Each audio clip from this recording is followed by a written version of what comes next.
Achievement test ये actually technical term है। आप लोग क्वेश्चन पेपर यूज़ करते हैं टर्म।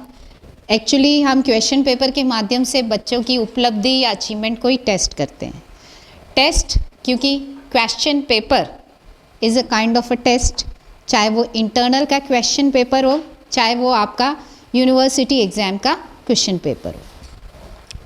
तो इस क्वेश्चन पेपर को कैसे बनाया जाता है, इस क्वेश्चन पेपर को बनाते वक्त किन किन बातों का ध्यान रखा जाता है, क्वेश्चंस को फ्रेम करते वक्त हमें कैसे पता चले कि ये चीज़ें होनी चाहिए नहीं होनी चाहिए, किस चीज़ को डूज़ एंड डोंट्स कि क्वेश्चन पेपर में किन चीज़ों को हमको अवॉइड करना है और किन चीज़ों को हमको इंक्लूड करना है, ये सारी चीज़ों पर हमारी एक चर्चा रहेगी।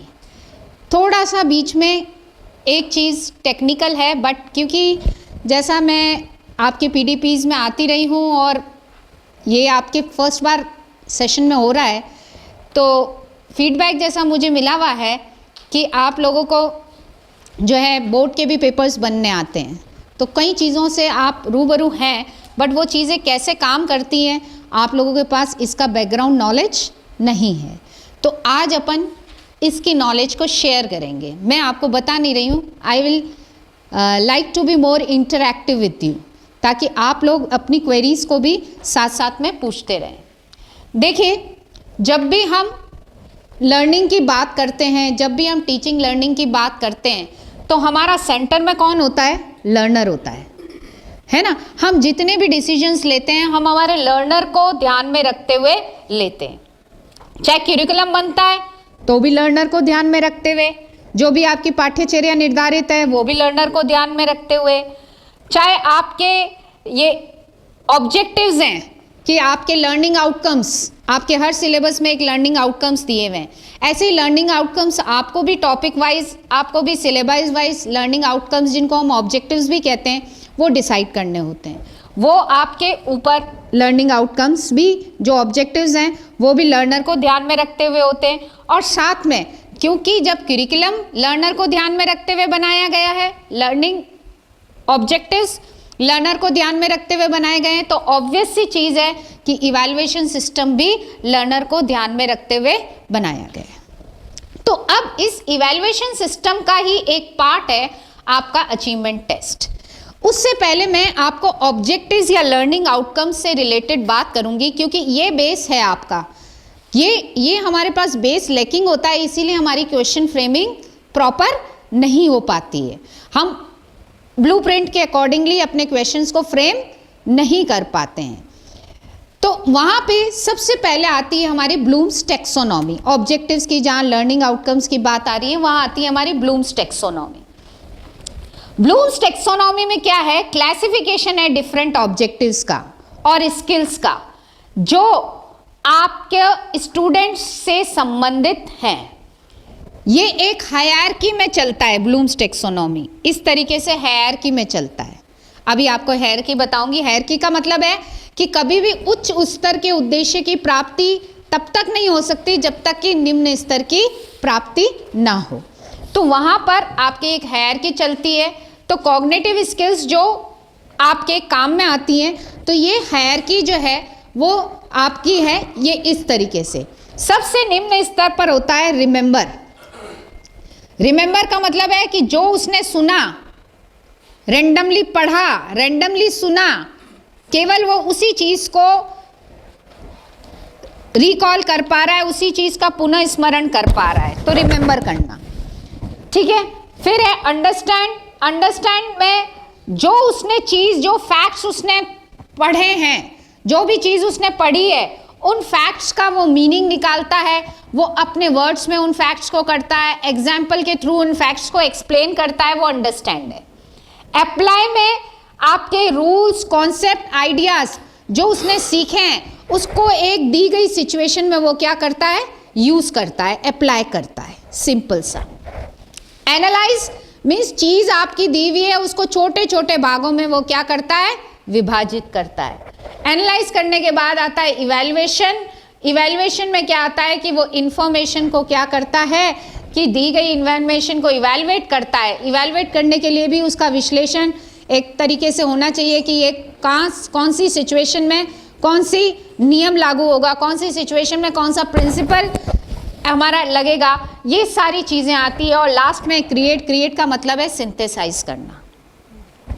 तो ये एक हायरार्की है। इस हायरार्की को अगर आपने समझ लिया तो कभी भी क्वेश्चन पेपर बनाने में आपकी कभी भी क्वेश्चन की फ्रेमिंग में मिस्टेक नहीं होगी। हमारे पास क्या होती है, हायरार्की हमको पता नहीं होती है, तो वहां हमारी क्वेश्चन फ्रेमिंग मिस्टेक होती है।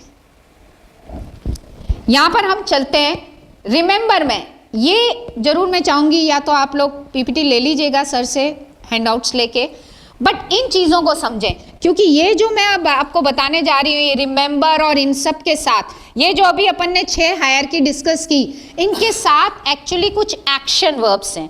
देखिए इस चीज़ को समझिए कि कहा जाता है कि हम अपना जो है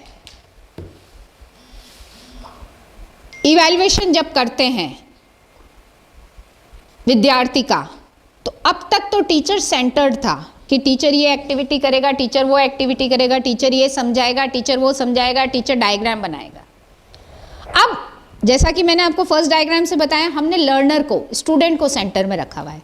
आज जितने भी डिसीजंस हो रहे हैं हमारे स्टूडेंट्स को ध्यान में रखते हुए हो रहे हैं। तो वहाँ स्टूडेंट्स को जब सेंटर में रखा हुआ है तो वो वहाँ आगे आपके जो जितने भी डिसीजंस होंगे वो डिसीजंस कौन लेगा, टीचर लेगा, पर किसको ध्यान में रखते हुए लेगा, लर्नर को, स्टूडेंट को ध्यान में रखते हुए। देखिए जब से साइकोलॉजी टीचिंग लर्निंग में आई, मनोविज्ञान जब से आया, उसने व्यवहार को बहुत ज़्यादा फोकस किया हुआ, क्योंकि मनोविज्ञान है ही व्यवहार का विज्ञान। अब स्टूडेंट के बिहेवियर के लिए हमको उसमें कुछ एक्शंस, बिहेवियर मीन्स कुछ एक्शंस करेगा वो, कुछ एक्शंस यानी बिहेवियर, दोनों पैरेलल चल रहे हैं। एक्शन यानी बिहेवियर, बिहेवियर यानी एक्शन। एक्शन का मतलब हाव भाव और उससे नहीं है, हाव भाव से तो हम बॉडी लैंग्वेज से वो जानते हैं, यहाँ पे हमको लर्नर को सेंटर में रखते हुए एक्शंस को लेना है। यानी मैं अगर बच्चे से क्वेश्चन करती हूँ, लर्नर से, मैं मेरे लर्नर से क्वेश्चन करती हूँ, तो वो मुझे आंसर देने में सक्षम होना चाहिए। मुझे पता है, मैं मान के चलती हूँ, क्योंकि ये ऑब्जेक्टिव्स टीचर अपनी क्लास में जाने से पहले निर्धारित करके जाता है। तो क्योंकि जब टीचर जाता है तो नेचुरल है इन ऑब्जेक्टिव्स को हम क्वेश्चन पेपर से पहले भी बनाते हैं। अब रिमेंबर, अगर आपको नापना है, मूल्यांकन करना है कि बच्चा रिमेंबर कर पा रहा है या नहीं कर पा रहा है, उसमें दो ही चीज़ है। एक तो या वो रिकॉल करे, पुनः स्मरण करे, कोई परिभाषा बताई आपने, कोई कथन बताया, उसका पुनः स्मरण करे, कोई टर्मिनोलॉजी बता दी आपने, कोई फैक्ट्स बता दिया आपने, वो केवल जब उसने एक बार सुना हुआ है, जब उसको दूसरी बार सुनाया जाए तो वो बता सकता है कि ये फैक्ट ये ऐसे था। गॉट इट ना? तो आप लिखते हो ना जब define so and so, what do you mean by so and so, वो क्या है? रिमेंबर। करते ना हम फ्रेम, क्वेश्चन का पार्ट है ना, वो रिमेंबर है। आपने कोई प्रोसेस समझाया या आपने कोई डिवाइस दिखाया, आपने उस डिवाइस को एक्सप्लेन किया, तो वो आपका क्या बन जाएगा? रिकॉग्नाइज करना, आइडेंटिफाई कर सकता है कि ये एमीटर है, ये वोल्ट मीटर है, ये सीरीज में जुड़े हुए हैं, पैरेलल जुड़े हुए हैं। आपने उसको डायग्रामेटिकली एक्सप्लेन कर दिया। टेस्ट पेपर में तो हम डायग्रामेटिकली करते हैं, प्रैक्टिकल एग्जाम एक अलग चीज़ है। हाँ, हाँ, पुनः पहचान, कि किसी चीज़ को आपने देखा हुआ है उसको पहचान कर सकते हो। और पहचान हम पिक्टोरियल फॉर्म में भी कर सकते हैं, सामने भी कर सकते हैं, वो लैब में करेगा सामने, पर टेस्ट पेपर में तो हमारे लिए पिक्चर्स या डायग्राम्स ही हैं, हेल्प है ना। तो वहाँ पे वो पिक्टोरियल जो है आइडेंटिफाई कर पाएगा कि ये कंपोनेंट ये है, ये कंपोनेंट ये है। तो ये एक्शन वर्ब्स आपके लिए इंपॉर्टेंट है, क्योंकि इन एक्शन वर्ब्स का ही हम क्वेश्चन फ्रेमिंग में यूज़ करते हैं। जब भी हम आइटम्स बनाते हैं, क्वेश्चंस बनाते हैं, हम इन एक्शन वर्ब्स को यूज़ करते हैं। तो नॉलेज डायमेंशन में नॉलेज आपकी जो होती है कॉन्क्रीट से लेकर एब्स्ट्रैक्ट, सामने चीज़ दिख रही है उसकी भी नॉलेज, और कल्पना शक्ति में जो चीज़ है अमूर्त है, जो कल्पना शक्ति में है, उसका भी ज्ञान। अब यहां पर अंडरस्टैंड की जहां हम बात करें तो अंडरस्टैंड में हमारे कौन कौन से एक्शन वर्ब्स आते हैं उसकी हम बात कर रहे हैं। आप कई बार क्वेश्चन देते हो कि आपने एक डायग्राम दे दिया, आपने क्या किया, आप कहते हो clarify the concept of voltage, है ना, clarify the concept of voltage, clarify the concept of AC generator, कि उसका कंसेप्ट क्या है, वो किस प्रिंसिपल पे बात कर रहा है। Clarify the principal on which the working of the AC generator is based. Clarify interpret करेगा ना वो कि एसी जनरेटर क्या कर रहा है, तो वो कौन से प्रिंसिपल पर वर्क कर रहा है। पैराफ्रेजिंग, अपने शब्दों में बताना। आप कहीं कहते हैं ना, explain the working of AC generator in your own words, paraphrasing करना। और जब हम कह रहे हैं पैराफ्रेजिंग करना, यानी ये अंडरस्टैंडिंग में आता है। आप एग्जाम्पल से करते हैं, illustrate with example, explain with the help of an example करते हैं ना आप, कि कैसे जो है वायरिंग की जो है आप फ्यूज वायर्स या घर में जो है कौन से 5 एम्पियर और 15 एम्पियर आपके ये जो स्विचेस वगैरह लगते हैं, तो आप उनको एग्जाम्पल के थ्रू आप बता रहे हो कि आपको एक घर के लिए इलेक्ट्रिसिटी फिटिंग करना है, किचन में आपको वहाँ पे प्रोविजन है फ्रिज रखने का, माइक्रोवेव रखने का, चिमनी का, आजकल तो किचन में भी कई गैजेट्स आ गए हैं, मिक्सर ग्राइंडर का। तो how will you decide that which switches are to be installed in that, whether a 15 or 16 ampere, 15-16 ampere और an 5 ampere. There is a lobby, you have a situation based बनाओ questions को। There is a lobby, you have an iron table,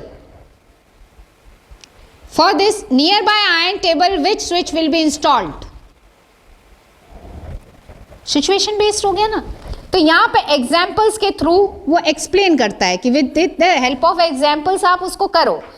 किसी चीज को classify करना, category में divide करना, किसी चीज को समराइज करना, एक ब्रीफ में एक्सप्लेन करना, हम कहते हैं ना एक्सप्लेन इन ब्रीफ, या किसी चीज को समराइज करना, इन्फर करना यानी इंटरप्रीट करना, प्रिडिक्ट करना, कंपेयर करना, दो चीजों में आपस में कंपेयर करना, एसी और डीसी जनरेटर, हम दोनों की वर्किंग को कंपेयर कर रहे हैं, तो कंपैरिजन करना। ये सारे वर्ड्स जो होते हैं ये बच्चे की अंडरस्टैंडिंग का मापन करते हैं। Got it? ये किसका नापन कर रहे हैं? अंडरस्टैंडिंग का। फिर हमारी आती है नेक्स्ट, जो हमारे पास चीज आती है एक्सप्लेन करना, ये भी हमारी अंडरस्टैंडिंग का, डिस्क्राइब करना, ये भी हमारी अंडरस्टैंडिंग का मापन करता है। नेक्स्ट है अप्लाई। अब जहां पे हम अप्लाई की बात करते हैं, यानी वो अपना जितना भी लर्नड स्टेप है उसको वो गिवन सिचुएशन में क्या कर सकता है? यूज कर सकता है, इंप्लीमेंट कर सकता है ना। कि यहां पर ऐसी सिचुएशन आई, आप ऐसा क्वेश्चन बनाइए कि घर में वोल्टेज फ्लक्चुएशन आ रहा है,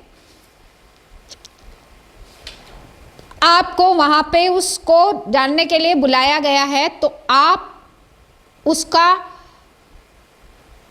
समाधान कैसे करेंगे? How will you solve the problem, या what are the possibilities for the voltage fluctuation. तो वो सारी पॉसिबिलिटीज को क्या कर रहा है? अपनी नॉलेज को अप्लाई कर रहा है ना। वोल्टेज से रिलेटेड जितनी भी इलेक्ट्रिकल नॉलेज है उसको अप्लाई कर रहा है। वोल्टेज से रिलेटेड वो नॉलेजेस को वो क्या कर रहा है? डिवाइड कर रहा है कि ये पॉसिबिलिटीज हो सकती है। Hypothetical question. Situational. We cannot say hypothetical. हाँ, situation can be real, but it can be posed in a fictitious way. कि रियल सिचुएशन है पर उसको एक काल्पनिक आधार पर हम पोज कर रहे हैं। गॉट इट ना? इस तरीके के तो इसमें इंटरप्रीट कर रहा है, वो अपनी नॉलेज को इम्प्लीमेंट कर रहा है, तो एप्लीकेशन या अप्लाई कर रहा है वो नॉलेज को। फिर आता है एनालाइज, यानी छोटे छोटे टुकड़ों में डिवाइड। आप जब भी दो चीजों में अंतर करवाते हो तो अंतर ऐसे ही निकलता है क्या? नहीं, पहले इन चीज को भी ये टुकड़ों में बांटेगा, बी को भी टुकड़ों में बांटेगा, फिर इन दोनों टुकड़ों को वो क्या करता है? कंपेयर करता है, एनालाइज करता है कि ये क्या है, ये क्या है, ये इससे कैसे डिफर करता है। तो एनालाइज करना यानी डिफरेंशिएट करना, कंपेयर करना। अब आप बोलोगे कंपेयर करना मैडम अंडरस्टैंडिंग में भी था और इधर भी है। इट डिपेंड्स कि अगर उसकी प्रीवियस नॉलेज में है चीज और आपने सीधी तरीके से पूछी है, तब तो वो कंपेयर करना आ जाता है अंडरस्टैंडिंग में। यहां पे आपने उसको सिचुएशनल बना दी, एक चीज की आपने कैरेक्टरिस्टिक्स दे दी और दूसरी चीज का केवल नाम दे दिया, तब वो किस में आ जाएगा? अप्लाई में, एनालाइज में आ जाएगा, क्योंकि वहां पे उसको नॉलेज को अप्लाई करने के बाद एनालाइज करना पड़ रहा है। देखिए ये चलता है, रिमेंबर के बाद ही अंडरस्टैंडिंग होगी, अंडरस्टैंडिंग के बाद ही वो अप्लाई कर पाएगा और अप्लाई करने के बाद ही एनालाइज करेगा। Got it? तो एनालाइज के बाद एट्रीब्यूशन करना भी जो है डीकंस्ट्रक्शन। ये अगर आप में से लैंग्वेजेस के टीचर्स हों, क्योंकि कई बार पीडीपी में है ना, डीकंस्ट्रक्शन आप पढ़ते हैं लिटरेचर में, तो डीकंस्ट्रक्ट करना आपकी लैंग्वेजेस में जो है, हम पोएम्स को लिटरेचर्स में डीकंस्ट्रक्शन का हम कॉन्सेप्ट लेते हैं मिल्टन वगैरह का, और इनका आजकल डीकंस्ट्रक्शन थ्योरी चल रही है, आपकी ग्रामर में भी डीकंस्ट्रक्शन थ्योरी चल रही है। तो ये सब एनालाइज करना आता है। इवैल्यूएट करना मतलब आप उसको चेक कर रहे हो whether it is correct or not, whether it is applicable in this situation or not, whether it is applicable in different situation but not in this situation. These kind of checking जिसमें आपकी ये सारी चीज़ें included है, जिसमें coordinate करना, decode करना, monitoring करना, क्रिटिक करना। आप कहते हैं ना right the critical notes on this. Critic करना मतलब आपने जब उसकी नॉलेज है, उसको अंडरस्टैंड किया है, आपको पता है वो कहाँ कहाँ अप्लाई होती है, उसका विश्लेषण किया, तभी आप जजमेंट कर पाएंगे कि ये यहाँ पे चीज़ सही है या नहीं है। आजकल क्रिटिक्स की रिव्यूज़ बहुत चल रही हैं, हालांकि मूवीज़ के उसमें तो बड़ा वो पेड क्रिटिक हो गया है, पर पॉलिटिक्स वगैरह में जब भी ये प्री पोलिंग वगैरह होती है ना, उसमें क्रिटिक्स आते हैं कि ये पार्टी क्यों आएगी क्यों नहीं आएगी, वहाँ वो एक्सपर्ट क्रिटिक्स उनके वर्क के एनालिसिस के बेसिस पर बोलते हैं कि वहाँ की जनता उनके काम के बारे में क्या समझती है, what they want from them. तो ये क्रिटिकिंग जो है, जजिंग करना। क्रिएट करना मीन्स किसी भी चीज़ को कुछ जनरेट करना। ओवरऑल आपने बोला कि मैंने आपको ये डिवाइसेस दे दिए, now which gadget you can generate. अब उसको पता होना चाहिए कौन सा गैजेट्स, एक्सप्लेन, मॉडल मेकिंग वगैरह। बट मॉडल मेकिंग तो हमारा प्रैक्टिकल कॉन्सेप्ट में चला जाएगा, प्रोजेक्ट में चला जाएगा। यहाँ हम थ्योरी में पढ़ेंगे कि कैसे क्वेश्चन फ्रेम होंगे। प्लानिंग करना, किसी भी चीज़ को डिज़ाइन करना। जैसे मैंने अभी क्वेश्चन किया ना कि आपको ये दिया गया है, तो आप उसमें कंस्ट्रक्शन में आप कैसे डिसीजन लेंगे कि कितने के आपके स्विच लगेंगे, है ना, 15 एम्पियर का लगेगा, 5 एम्पियर का लगेगा, ये सारी चीज़ें उसमें आती है। प्रोड्यूसिंग, ये भी आपका ये एक्शन वर्ब्स आपको क्वेश्चन फ्रेम करते वक्त काम आएंगे।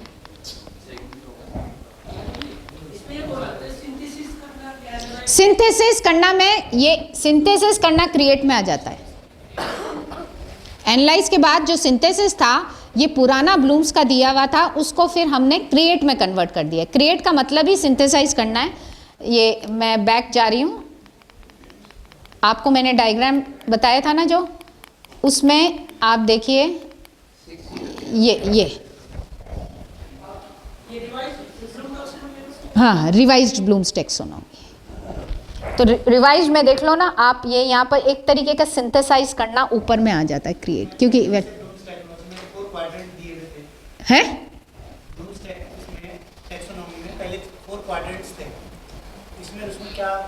एक्चुअली 4 क्वाड्रेंट्स नहीं थे। ब्लूम्स टेक्सोनॉमी जो ओरिजिनल आई थी वो नाउन पर बेस्ड थी, ठीक है, नाउन पर थी। उसमें नॉलेज, कॉम्प्रिहेंशन और उसके बाद आपका एप्लीकेशन, एप्लीकेशन के बाद एनालाइज, सिंथेसाइज और इवैल्यूएशन था, है ना। फिर इन्होंने कहा कि नाउन इज नेवर करेक्ट और इनकरेक्ट, क्योंकि नाउन में प्रॉपर नाउन आपने सुना होगा। हम कहते हैं ना कि कोई हरि किशन की स्पेलिंग कैसे लिखता है, कोई हरि किशन की, कोई ऋतिक में आर से शुरू करता है, कोई एच से शुरू करता है, तो प्रॉपर नाउन बहुत ज़्यादा मैटर नहीं करता है। इन्होंने कहा नाउन को मेजरमेंट बहुत डिफिकल्ट है। फिर इन्होंने 2000 में कैथ्रॉल के साथ मिलकर उसको एक्शन वर्ब्स में कन्वर्ट किया। और क्योंकि क्रिएट करना, आजकल जितनी भी हमारे ऑब्जेक्टिव्स आ रहे हैं वो क्रिएशन पर बेस्ड है, तो जितने भी ऑब्जेक्टिव्स हमारे क्रिएशन पर बेस्ड हैं, क्योंकि creativity develop, whether it is an language तो लैंग्वेज क्रिएटिविटी, मैथमेटिक्स पढ़ा रहे हो तो mathematical creativity, whether you are teaching science scientific creativity, whether you are teaching social science वहाँ क्रिएटिविटी, सोशल क्रिएटिविटी जिसको हम सोशल स्किल्स का नाम देते हैं वो इंक्लूड हो जाती है। तो क्रिएटिविटी, और क्रिएट कब कर सकता है आदमी, जब वो एनालाइज करने के बाद सिंथेसाइज करने के लिए सक्षम हो ना, उस चीज़ को, उन टुकड़ों को एक मीनिंगफुल में वापस एक इस इंफॉर्मेशन को वो कंबाइन कर पाता हो, और जब कंबाइन कर पा रहा है तो something is created. Got it? तो ये है चीज़।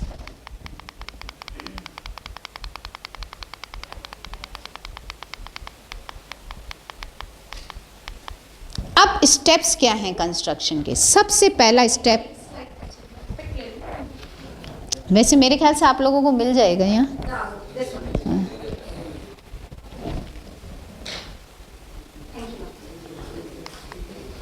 वैसे ये ब्लूम्स टेक्सोनॉमी आपको नेट पे भी मिल जाएगी, but best part is that कि हमको अंडरस्टैंड करना है कि ये हमारे लिए कहाँ फ्रूटफुल है।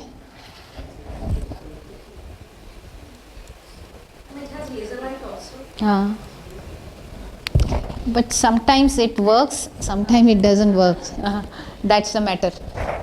तो यहाँ पर जो है कंटेंट क्या इंक्लूड करना है सबसे पहले, ठीक है, कौन सा कंटेंट हमको यहाँ पे इंक्लूड करना है। यूनिट्स होती है, यूनिट्स के अंदर कंटेंट दिया हुआ होता है। सबसे पहले तो हमें डिसाइड करना होगा कि हमें हर यूनिट में से कौन सा कंटेंट अपने टेस्ट पेपर में इंक्लूड करना है। Got it? फिर हमारा डिसीजन होगा कि what is the weightage to the different components, कि इसके डिफरेंट कंपोनेंट्स को क्या वेटेज है, कि यहाँ पर आपने रिमेंबर, अंडरस्टैंडिंग, इसका वेटेज। अब आई डोंट नो कि आप लोगों को अगर वेटेज पहले से प्रीफिक्स्ड है, आप लोगों के पास पेपर बनने आता है तो हम प्रीफिक्स्ड को लेते हैं, और अगर प्रीफिक्स्ड नहीं है तब हमको अपना वेटेज डिसाइड करना होगा।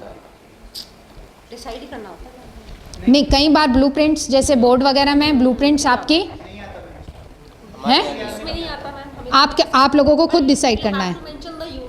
After making each and every question ना वी हैव टू मेंशन। नहीं, मैं आपको बताऊंगी, आप फाइनल जो ये ब्लूप्रिंट बना दीजिए, no need to mention the unit. Okay, एक ब्लूप्रिंट आप बना देंगे, उसको अटैच कर दीजिए। क्वेश्चन वाइज तो नहीं पता चलेगा, बट पेपर का एक ब्लूप्रिंट है। आप लोग इंजीनियरिंग सिविल वगैरह के हैं, मैप बनता है ना कि यहाँ पर ये किचन होगा, यहाँ पर ये होगा। It's a blueprint is just like a map of an question paper, कि उस क्वेश्चन पेपर में हमारे क्या क्या है। तो सबसे पहले हमें वेटेज डिसाइड करना पड़ेगा कि रिमेंबर को हमको कितना वेटेज देना है, नॉलेज को कितना देना है, इन सबको। Has it been given in the Bloom's taxonomy? No, it's not given in Bloom's taxonomy. Bloom's taxonomy ने तो सिर्फ ऑब्जेक्टिव्स क्या होते हैं, उनके लिए एक्शन वर्ब्स क्या होते हैं, वो ही दिए। ये वेटेज हमारे टीचर पे खुद पे डिपेंड करता है कि हम करें। अब इस वेटेज को डिसाइड करते हुए अभी मैं आपको बताऊंगी, आगे हम एक एक को पढ़ेंगे। अभी तो ये ओवरव्यू दे रही हूँ मैं आपको एक एक को, कि हम वेटेज को डिसाइड करते वक्त किन किन चीज़ों को अपने मेंटल सेट में रखें। तो यहाँ पर ये आ गया। फिर फॉर्म ऑफ क्वेश्चंस, और मेरे को जो एक मॉडल क्वेश्चन पेपर भेजा गया उसमें जहाँ तक मैं पता लगा पाई कि आप लोगों के फॉर्म ऑफ क्वेश्चंस में ऑब्जेक्टिव क्वेश्चंस आते हैं पार्ट ए में, पार्ट बी में आपके शॉर्ट एंड पार्ट सी में लॉन्ग। तो मैंने इन्हीं 3 को ही बेस रख के आपकी आज इंटरैक्टिव टॉक को प्लान किया है, because I have asked for क्योंकि मैं अपने हिसाब से चीज़ को करके लाऊं और आपका क्वेश्चन पेपर का पैटर्न क्या है उसमें एक डिफ्रेंशिएशन नहीं होना चाहिए. So I have gone through that paper. उसी के अकॉर्डिंगली हम बात करेंगे कि वेटेज हम डिफरेंट टाइप्स को क्या दे रहे हैं. प्लस एक बैलेंस्ड क्वेश्चन पेपर वो होता है, आप जानते हैं इंडिविजुअल डिफरेंसेस होते हैं. कोई बच्चा बिलो एवरेज होता है, कोई एवरेज होता है, कोई अबव एवरेज होता है. अबव एवरेज में भी हम रेंज कर सकते हैं गुड, बेटर, एक्सीलेंट, ये भी रेंज होता है. तो हमको क्वेश्चन पेपर इतना बैलेंस्ड होना चाहिए कि उसमें इन तीनों के लिए कुछ ना कुछ प्रोविजन हो. कुछ इजी क्वेश्चंस, कुछ मॉडरेटली डिफिकल्ट क्वेश्चंस और कुछ आपके डिफिकल्टी लेवल में हायर हो, ताकि वो तीनों में एक डिस्क्रिमिनेशन भी कर सके. बात को समझ रहे हैं ना, क्योंकि तीनों लेवल के हमारे पास लर्नर्स होते हैं. तो यहाँ पर हमको डिफरेंट क्वेश्चंस हैं, उनको क्या डिफरेंट वेटेज देना है, प्लस एक बैलेंस्ड क्वेश्चन पेपर में इजी, एवरेज और डिफिकल्ट तीनों तरीके के क्वेश्चंस होने चाहिए. कई बार हम क्वेश्चन पेपर देखते हैं कि वो बहुत ही ईजी होता है और कई बार ऑन द कॉन्ट्रेरी हम देखते हैं कि इतना ज़्यादा डिफ़िकल्ट होता है कि मैक्सिमम बच्चे उसको कर नहीं पाते हैं. फिर बच्चे लगाते हैं ना कि सारे बच्चे फेल हो गए, रीवेल करवाते हैं यूनिवर्सिटी से कि एग्जामिनर को करो, कुछ रिलैक्सेशन दो, वो दो. तो ऐसा नहीं होना चाहिए. हमें क्वेश्चन पेपर में इंडिविजुअल डिफरेंसेस को माइंड में रखकर ही क्वेश्चन पेपर को फ्रेम करना है. ये आपके पहला स्टेप है डिज़ाइनिंग. ठीक है ना, जो हमने डिज़ाइन कर दिया कि हम कंटेंट क्या करेंगे, वेटेज क्या देंगे, प्लस हमारे क्वेश्चन पेपर. अब सेकंड है कंस्ट्रक्शन ब्लूप्रिंट का. ब्लूप्रिंट हम जो बनाएंगे वो 6 चीज़ें होंगी. वेटेज पहले कॉन्स्टिट्यूएंट्स यूनिट्स को देंगे. कौन सी यूनिट से, अगर आपके पास प्री वेटेज है कि इस यूनिट से इतने मार्क्स के क्वेश्चन आएंगे, फाइन, नहीं तो हम खुद डिसाइड करेंगे, क्योंकि ये डिसीजन होगा आपका लेंथ ऑफ द यूनिट पे. किसी यूनिट की लेंथ ज़्यादा होती है तो उसको हम ज़्यादा वेट देंगे, जिसमें ज़्यादा कंटेंट इंक्लूड हो रहा है. जिसमें कम कंटेंट इंक्लूड हो रहा है उस यूनिट को हम कम वेटेज देंगे. It depends on the length of the unit. Second है कि आपके लर्निंग ऑब्जेक्टिव्स, ये जो मैंने आपको 6 लेवल्स बताए थे, अभी 6 लेवल्स को हम पूरे को नहीं लेंगे, मैं आपको बताऊंगी कैसे लेंगे. Weightage to the type of questions, कि कितने अब आपके पास फिक्स हैं पैटर्न में, तो इसमें आपको ज़्यादा सोचने की ज़रूरत नहीं है. बट यूनिट वाइज तो आप डिवाइड करेंगे. 10 मार्क्स के अगर 10 ऑब्जेक्टिव आते हैं तो कौन सी यूनिट से कितने लेंगे वो तो आपको डिसाइड करना पड़ेगा. Weightage to time and length of the questions, कि टाइम कितना होगा. अब कई बार इतना लेंथी बना देते हैं कि बच्चे पूरा अटेंड ही नहीं कर पाते 3 आवर्स का पेपर.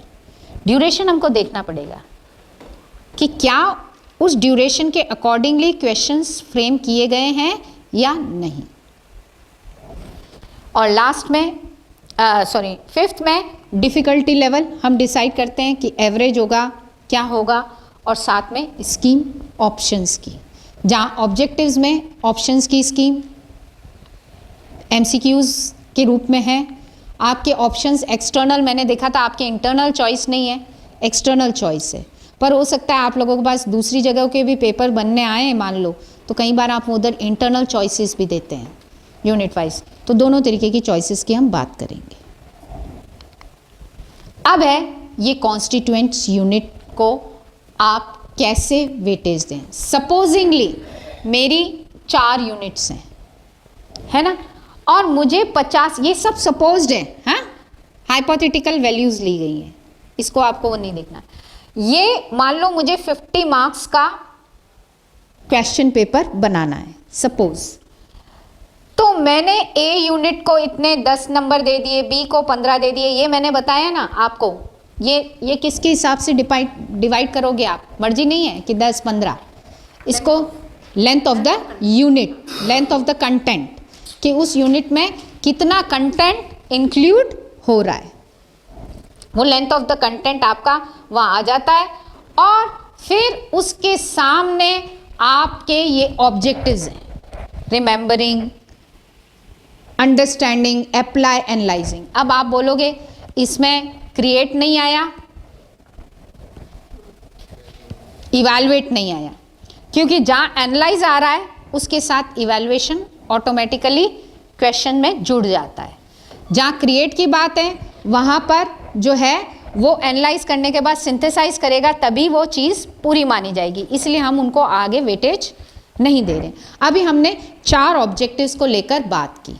अब मुझे पता है यूनिट ए में से मुझे 10 मार्क्स का बनाना है। ये तो परसेंटेज निकाल ली मैंने, 50 में से जितना परसेंट है ये परसेंटेज निकल गई है। ये तो सिंपल है, परसेंटेज का तो कोई बात नहीं। यानी 20% वेटेज मैंने दिया है यूनिट ए को, यूनिट बी को 30%, यूनिट सी को 30% और यूनिट डी को 20%। अब इसमें से मुझे 10 मार्क्स के जोड़ने हैं, तो कितने मार्क्स के क्वेश्चन मेरे कौन से ऑब्जेक्टिव पर बेस्ड होंगे? मैंने यहाँ कर दिया 2 मार्क्स मेरे रिमेंबर ऑब्जेक्टिव के लिए। रिमेंबर को थोड़ा कम देते हैं, बीच के जो 2 ऑब्जेक्टिव्स होते हैं उनको थोड़ा हम ज़्यादा वेटेज देते हैं, और फिर हायर वाले को फिर कंपैरेटिवली हम कम देते हैं। उसका रीज़न है कि जब हम नॉर्मल प्रोबेबिलिटी कर्व बनाते हैं, आप जानते हैं नॉर्मल प्रोबेबिलिटी कर्व बनता है, एनपीसी आप सब लोग जानते हैं। तो इस एनपीसी को जब हम बनाते हैं तो वी नो दैट कि यहाँ -1 सिग्मा और +1 सिग्मा में आपको पता है 68.26% केसेस लाई करते हैं, जिसको हम मानते हैं कि ये एवरेज है।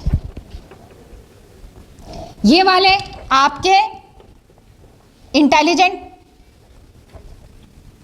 की श्रेणी में आ जाएंगे, अबव एवरेज में आ जाएंगे। ये वाले आपके बिलो एवरेज में। तो मैक्सिमम आपका परसेंटेज कितना है?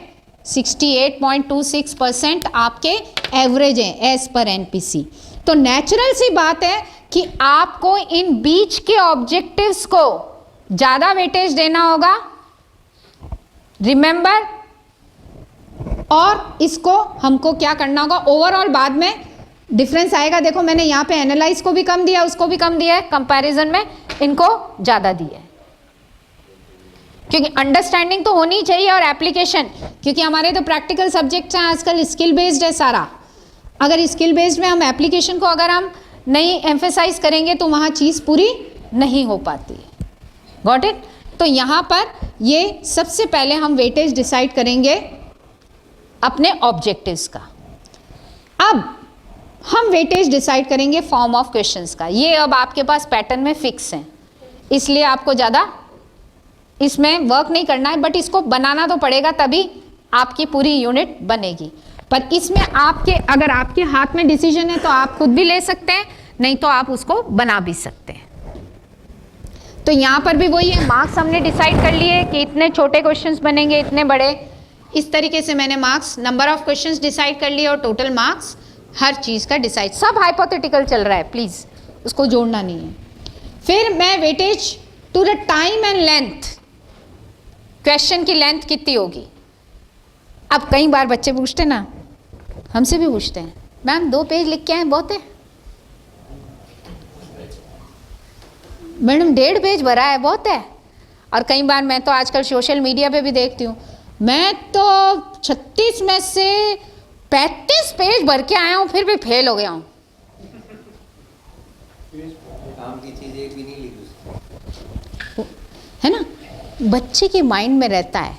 तो हम जो लेंथ है ना, लेंथ, इसको या तो हम पेजेस में या वर्ड्स में, वर्ड लिमिट हम दे सकते हैं कि ये क्वेश्चन इतनी वर्ड लिमिट का होना चाहिए। वर्ड लिमिट्स देते हैं ना, ये तो वर्ड लिमिट में दे दें या हम पेजेस में दे दें कि ये लॉन्ग क्वेश्चन कितने का होगा, शॉर्ट कितना होगा, वेरी शॉर्ट कितने का होगा। और ऑब्जेक्टिव में तो आपको देने की ज़रूरत ही नहीं है, इट हार्डली, उसमें हम टाइम को ज़रूर मैटर करते हैं कि whether it will take 1 minute, half minute, और डिफ़िकल्टी लेवल अगर ज़्यादा है तो वहाँ उसको 1.5 मिनट भी लगता है। देखिए सबसे ईजी क्वेश्चन फ्रेम करना है लॉन्ग, और सबसे डिफिकल्ट है ऑब्जेक्टिव। पर हम ऑब्जेक्टिव को ही टाइम नहीं देते हैं। अभी ऑब्जेक्टिव्स में भी मैं आपको डिटेल में बात करूंगी। तो यहाँ हमने टाइम एंड लेंथ से दे दिया। डिफ़िकल्टी लेवल के डिफ़िकल्ट क्वेश्चंस कितने होंगे, मॉडरेटली डिफ़िकल्ट कितने मार्क्स के होंगे और इजी कितने के होंगे। तो ज़्यादातर आप जैसे 50 नंबर के बना रहे हो तो फोकस ऑन दैट कि एटलीस्ट हमारा 10 इजी हो जाए, 30 मॉडरेटली हो जाए, क्योंकि मॉडरेट की रेंज बहुत बड़ी है ना, और 10 हमारा डिफ़िकल्ट हो जाए। हमें ये कोशिश करनी चाहिए। फिर आते हैं हम कि हमारे टाइप ऑफ क्वेश्चंस में जो चॉइसेस हैं वो कैसी रहेंगी। इन क्वेश्चन पेपर लॉन्ग में कितने क्वेश्चंस रहेंगे और उसमें से उसको कितने अटेंड करने। एक्सटर्नल चॉइस होती है ना, एक्सटर्नल चॉइस होती है कि attend any 3 questions out of 5 या attend any 4 questions out of 5। तो हमारे क्वेश्चन पेपर में कितने क्वेश्चंस होंगे और उसमें से इसको लर्नर को कितने आंसर करने हैं। मार्क्स सामने हो जाएंगे, ये तो नंबर ऑफ क्वेश्चन है और यहाँ पर ये क्या हो जाएगा, मार्क्स, कि इतने क्वेश्चन है, टोटल मार्क्स कितने होंगे इन क्वेश्चंस के, इतने। ये आपके पास फिक्स पैटर्न है, इसलिए आपको ज़्यादा इसमें भी बहुत ज़्यादा आपके जो है लेबर नहीं लगेगी, आपके पास यूनिवर्सिटी से फिक्स्ड पैटर्न है। इन सब टेबल्स के बिहाफ पर आपकी ये कंसोलिडेटेड टेबल बनती है। अब आप जो क्वेश्चन लिखते हैं ना, ये इस यूनिट से, ये उस यूनिट से, ये आप कंसोलिडेटेड टेबल एक ब्लूप्रिंट की भेज दो, एवरीथिंग इज क्लियर। और इसका आधार वो सारी है। ये मैंने एक हाइपोथेटिकल आपकी 40 मिनट्स के पेपर में 25 मार्क्स के लिए बना रखी है। इसमें ये देखना आप रिमेंबरिंग, अंडरस्टैंडिंग, अप्लाइंग और एनालाइजिंग आ रहा है। इसमें देखो long questions, long answer type questions, short answer type question, very short answer type और सिलेक्शन टाइप। सिलेक्शन टाइप ही है आपका एमसीक्यूज। सिलेक्शन टाइप क्वेश्चंस ही होते हैं एमसीक्यूज, ट्रू फॉल्स, मैचिंग, ये सब ऑब्जेक्टिव जितने भी होते हैं ये सिलेक्शन टाइप्स कहलाते हैं, क्योंकि इसमें गिवन ऑप्शन से सेलेक्ट करना होता है। फिल इन द ब्लैंक्स को कंप्लीशन टाइप बोलते हैं, बाकी सारे सिलेक्शन टाइप्स में आते हैं ऑब्जेक्टिव्स में। तो ये आपकी एक ब्लूप्रिंट उनके बिहाफ पर बनेगी कि आपने यूनिट ए डिसाइड किया था, उसमें से आपने रिमेंबरिंग के 2 मार्क्स का क्वेश्चन ले लिया, कितना लिया, ओवरऑल जो आपने मार्क्स डिसाइड किए थे 10 नंबर 20 नंबर उतने यहाँ आ जाने चाहिए। अब यहाँ पर आपको ध्यान देना है कि ब्रैकेट के अंदर एक वैल्यू है और ब्रैकेट के बाहर एक वैल्यू है। ब्रैकेट के अंदर जो वैल्यू है वो है आपके टोटल मार्क्स। देखो ऊपर लिखा है ना मैंने, टोटल मार्क्स, ये total marks, number of question, total marks, ये रहा ना, टोटल मार्क्स मैंने लिखा है ना, उसमें ब्रैकेट में नंबर ऑफ क्वेश्चंस, ब्रैकेट के बाहर जो है टोटल मार्क्स हैं। यानी यहाँ पर आपके टोटल मार्क्स कितने हैं, ब्रैकेट के अंदर है नंबर ऑफ क्वेश्चन 1 और उसके मार्क्स कितने हैं 4। ये नंबर ऑफ क्वेश्चन 1, इसमें मार्क्स हैं 2। ये नंबर ऑफ, ये तो बाद में टोटल आएगी आपकी। तो ये टोटल जो आप स्टार्टिंग में डिसाइड कर चुके थे कि लॉन्ग कितने हैं, क्या कितने, इस लॉन्ग को काउंट कर लीजिएगा, शॉर्ट को काउंट कर लीजिएगा, इतने मार्क्स के लॉन्ग, इतने मार्क्स के शॉर्ट, इतने मार्क्स के ये सारी चीज़ें आपकी आ जाएंगी।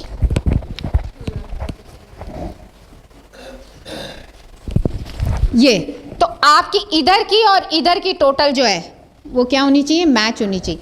ये टोटल भी एक्चुअली स्लाइड में इतनी स्पेस नहीं थी, पर फॉर कन्वीनियंस आप इस टोटल को भी 4 में बांट कर दीजिए, लॉन्ग, शॉर्ट, वेरी शॉर्ट और ये। तो इससे आपको क्या होगा कि इसको टोटल लगाने में आसानी रहेगी। But because of the lack of the space, because of the limitation, मैं इसको, ये भी बड़ी मुश्किल से टेबल सेट हुई है, लैक ऑफ द स्पेस, क्योंकि वर्ड पे तो आपके आराम से हो जाएगी। एक बार आप अपना वो बना के रख लीजिए ब्लूप्रिंट। एवरी ईयर आप सेम ब्लूप्रिंट पे क्वेश्चंस बना सकते हैं, there is no problem, it's an labour of one time. और अगर हल्का फुल्का आप चेंजेस करना चाहते हैं तो you can make a change.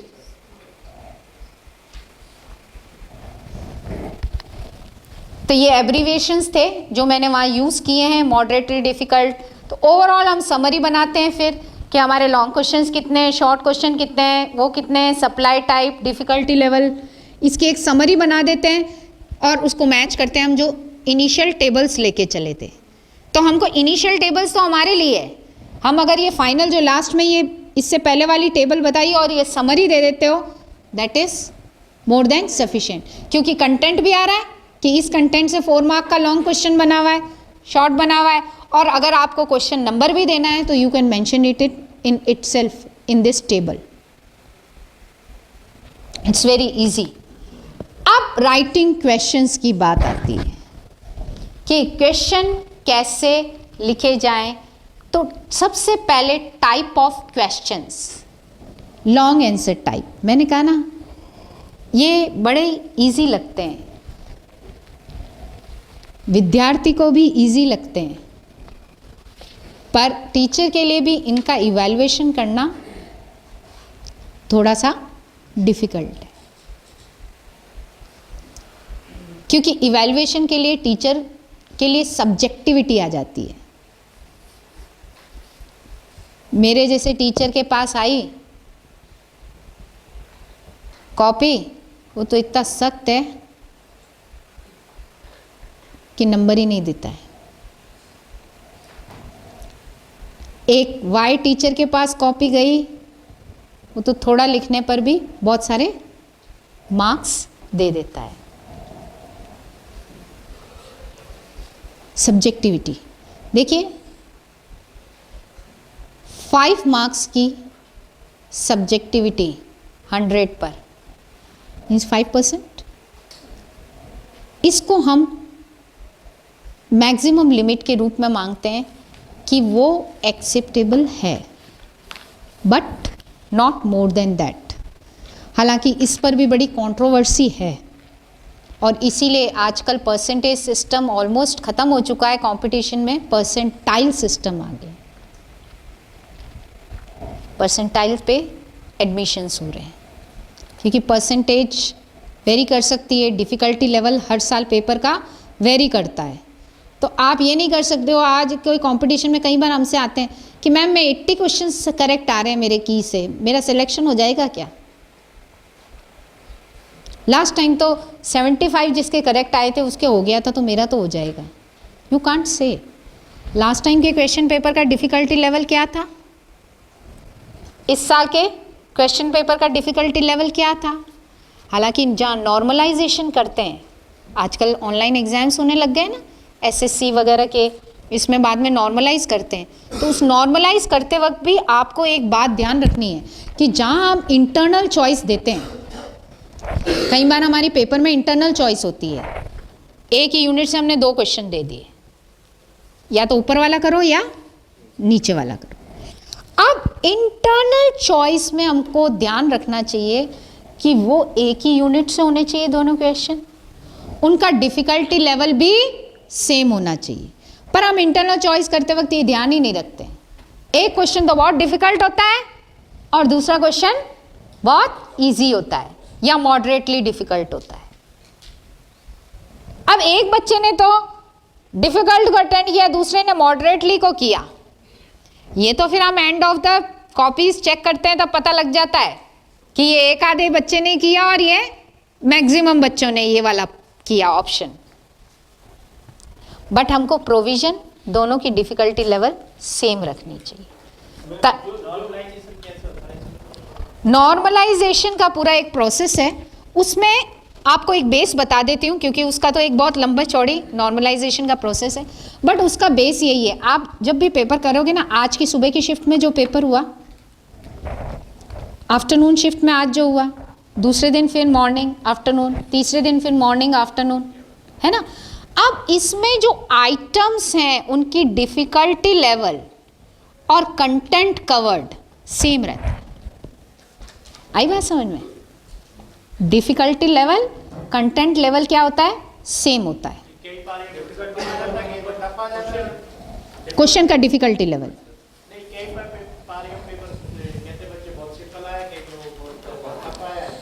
ये देखिए, ये बहुत रिलेटिव है। मुझे जो आता है तो मुझे सिंपल लगता है, जो मुझे नहीं आता है वो मुझे डिफ़िकल्ट लगता है, ऐसा नहीं होता है। ना, उसको नहीं, उसके लिए नॉर्मलाइजेशन तभी तो बना है। पेपर सेटर ने कह दिया कि इसका डिफिकल्टी लेवल, देखो डिफिकल्टी लेवल का मतलब क्या होता है, एक कोई क्वेश्चन है, उसको 10 में से 8 लोगों ने सही किया, समझना, एक कोई आइटम है, क्वेश्चन 1 है ना, आपने क्वेश्चन किया इसलिए मैं इसको शॉर्ट में रिप्लाई दे रही हूं कि उसको करेक्ट किया 8 लोगों ने, है ना, और उसको रॉन्ग किया 2 लोगों ने, टोटल अपीयर कितने हुए थे? 10, ठीक है ना। तो इसका जो डिफिकल्टी लेवल हुआ वो कितना हुआ? 20%।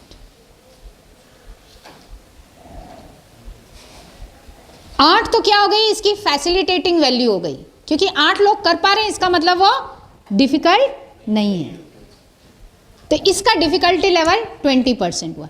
यही कॉन्ट्रेरी ये होती क्वेश्चन 2, जिसको 2 लोगों ने सही किया, 8 लोगों ने गलत किया, तो इसका डिफिकल्टी लेवल आपका क्या हो गया? 80%। और जनरली हम जो क्वेश्चन पेपर में क्वेश्चंस रखते हैं वो 20 से 80% की रेंज के डिफिकल्टी लेवल के ही रखते हैं। तो मुझे पता है मेरे क्वेश्चन पेपर में अगर 30 क्वेश्चंस हैं तो मैंने ये तय कर रखा है कि 15 क्वेश्चन 50% डिफिकल्टी लेवल के होने चाहिए, 5 क्वेश्चन 60 के होने चाहिए, 7 क्वेश्चन या 8 के होने चाहिए। अब ये डिफिकल्टी लेवल टीचर अपने इंसाइट या पेपर सेटर अपने इंसाइट पे यूज करता है ना, उसको आप फैक्चुअली नहीं लेते हो। इसीलिए नॉर्मलाइजेशन करते वक्त फिर हम करते हैं कि उसमें कितने लोग अपीयर हुए थे जिनको सेम, ये शफल अप करते हैं आइटम्स को, पेपर में तो शफल अप करते हैं, पर आप देखना कई बार शफल अप भी नहीं करते नॉर्मलाइजेशन को इजी बनाने के लिए।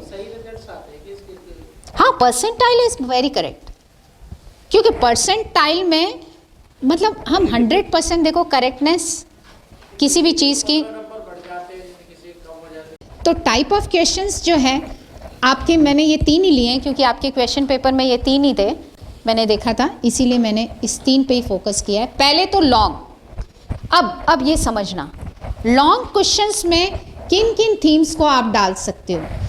कुछ लर्निंग आउटकम्स होते हैं, जैसे किसी चीज़ को ऑर्गेनाइज करना, समराइज करना, इंटीग्रेट करना, किसी आइडियाज़ को, डिफरेंट आइडियाज़ को जोड़ के कुछ चीज़ बनाना, एक्सप्रेस करना अपने ओन वर्ड्स में, पैराफ्रीजिंग जिसको मैंने अंडरस्टैंडिंग बोला था। इस तरीके की जो थीम्स होती हैं उन्हीं को ही लॉन्ग क्वेश्चन में करना चाहिए। लॉन्ग क्वेश्चंस सबसे बेस्ट होते हैं रीजनिंग और क्रिएटिविटी के लिए। जो आपने क्रिएट करना है ना, एनालाइज में रीजनिंग आ जाएगी ना, क्योंकि एनालाइज कर रहा है, ऐसा हो रहा है तो क्यों हो रहा है, वहां रीजनिंग इन्वॉल्व है। सिंपल रीजन अंडरस्टैंडिंग में, पर जो हायर लेवल की जो रीजनिंग है, व्हाई इट इज करेक्ट और व्हाई इट इज इनकरेक्ट, ये जो रीजनिंग है वो एनालिसिस के बेसिस पर, क्रिटिकिंग बताया था ना, क्रिटिकिंग, जजमेंट करना, इवैल्यूएशन करना, तो इनके लिए बेस्ट मेजर क्या है? Long answer time. आई बात समझ में? और इसमें क्वेश्चन में हमारी ऑब्जेक्टिविटी को, मैंने कहा ना 5% तक एक्सेप्टेबल है सब्जेक्ट, क्योंकि जहाँ लॉन्ग और वेरी शॉर्ट होते हैं ना, वहाँ ऑब्जेक्टिविटी हम बहुत 100% मेंटेन नहीं कर पाते। एक ही कॉपी को मैंने एक एग्जामिनर से चेक कराया, उसने उस क्वेश्चन पर मान लो 5 में से 4 दिए, दूसरे एग्जामिनर ने उस पे 3-4 दिए। Suppose same question, same sheet, 3-4 दिए। इतना तक का 5% का एक अपन मान के चलते हैं कि एक्सेप्टेबल है। मोर देन 5% क्या करता है? सब्जेक्टिविटी को ज़्यादा बनाता है। तो इसकी ऑब्जेक्टिविटी मेंटेन करने के लिए हमें क्वेश्चन को फ्रेम करते वक्त उसकी लैंग्वेज पे फोकस करना है कि हम वास्तविकता में क्या पूछना चाह रहे हैं। Whether we want characteristics. अब मैंने देखा आपके क्वेश्चन पेपर में भी सिंपल लिखा था, explain the AC generator, explain the DC generator. I have seen. क्यों? ये जब इंटरनल टेस्ट से शुरुआत होगी ना, अब एक्सप्लेन में क्या है, अब आपने कर दिया एक्सप्लेन द एसी जनरेटर ना। हाँ मैं यही बोल रही हूँ, यहाँ ऑब्जेक्टिविटी नहीं आ रही है। आपको यहाँ करना है explain the working of DC generator. उन्होंने लिख दिया है तो उसमें कुछ भी नहीं लिखते हैं वो, आप वर्किंग लिखो, कुछ तो लिखो। देखिए नहीं लिखे तो फेल होगा, ये स्टूडेंट का पार्ट है। आप अपना क्वेश्चन पेपर सही बनाइए। जब आपको यही तो नहीं देना है ना, तभी तो सब्जेक्टिविटी आती है मार्क्स की, तभी तो। अतः आपने तो बच्चे का भला देख लिया, वहाँ पेपर पढ़ने वाला अगर एक्सपर्ट होता ना, कहता है पता नहीं कौन सा बेकार टीचर है। ऐसा नहीं होना। देखिए स्पेसिफिसिटी देने से ही पता चलेगा कि हमको इसका करना है। अब किसी ने तो एक्सप्लेन करने में स्ट्रक्चर दे दिया, उसकी वर्किंग को बताया ही नहीं।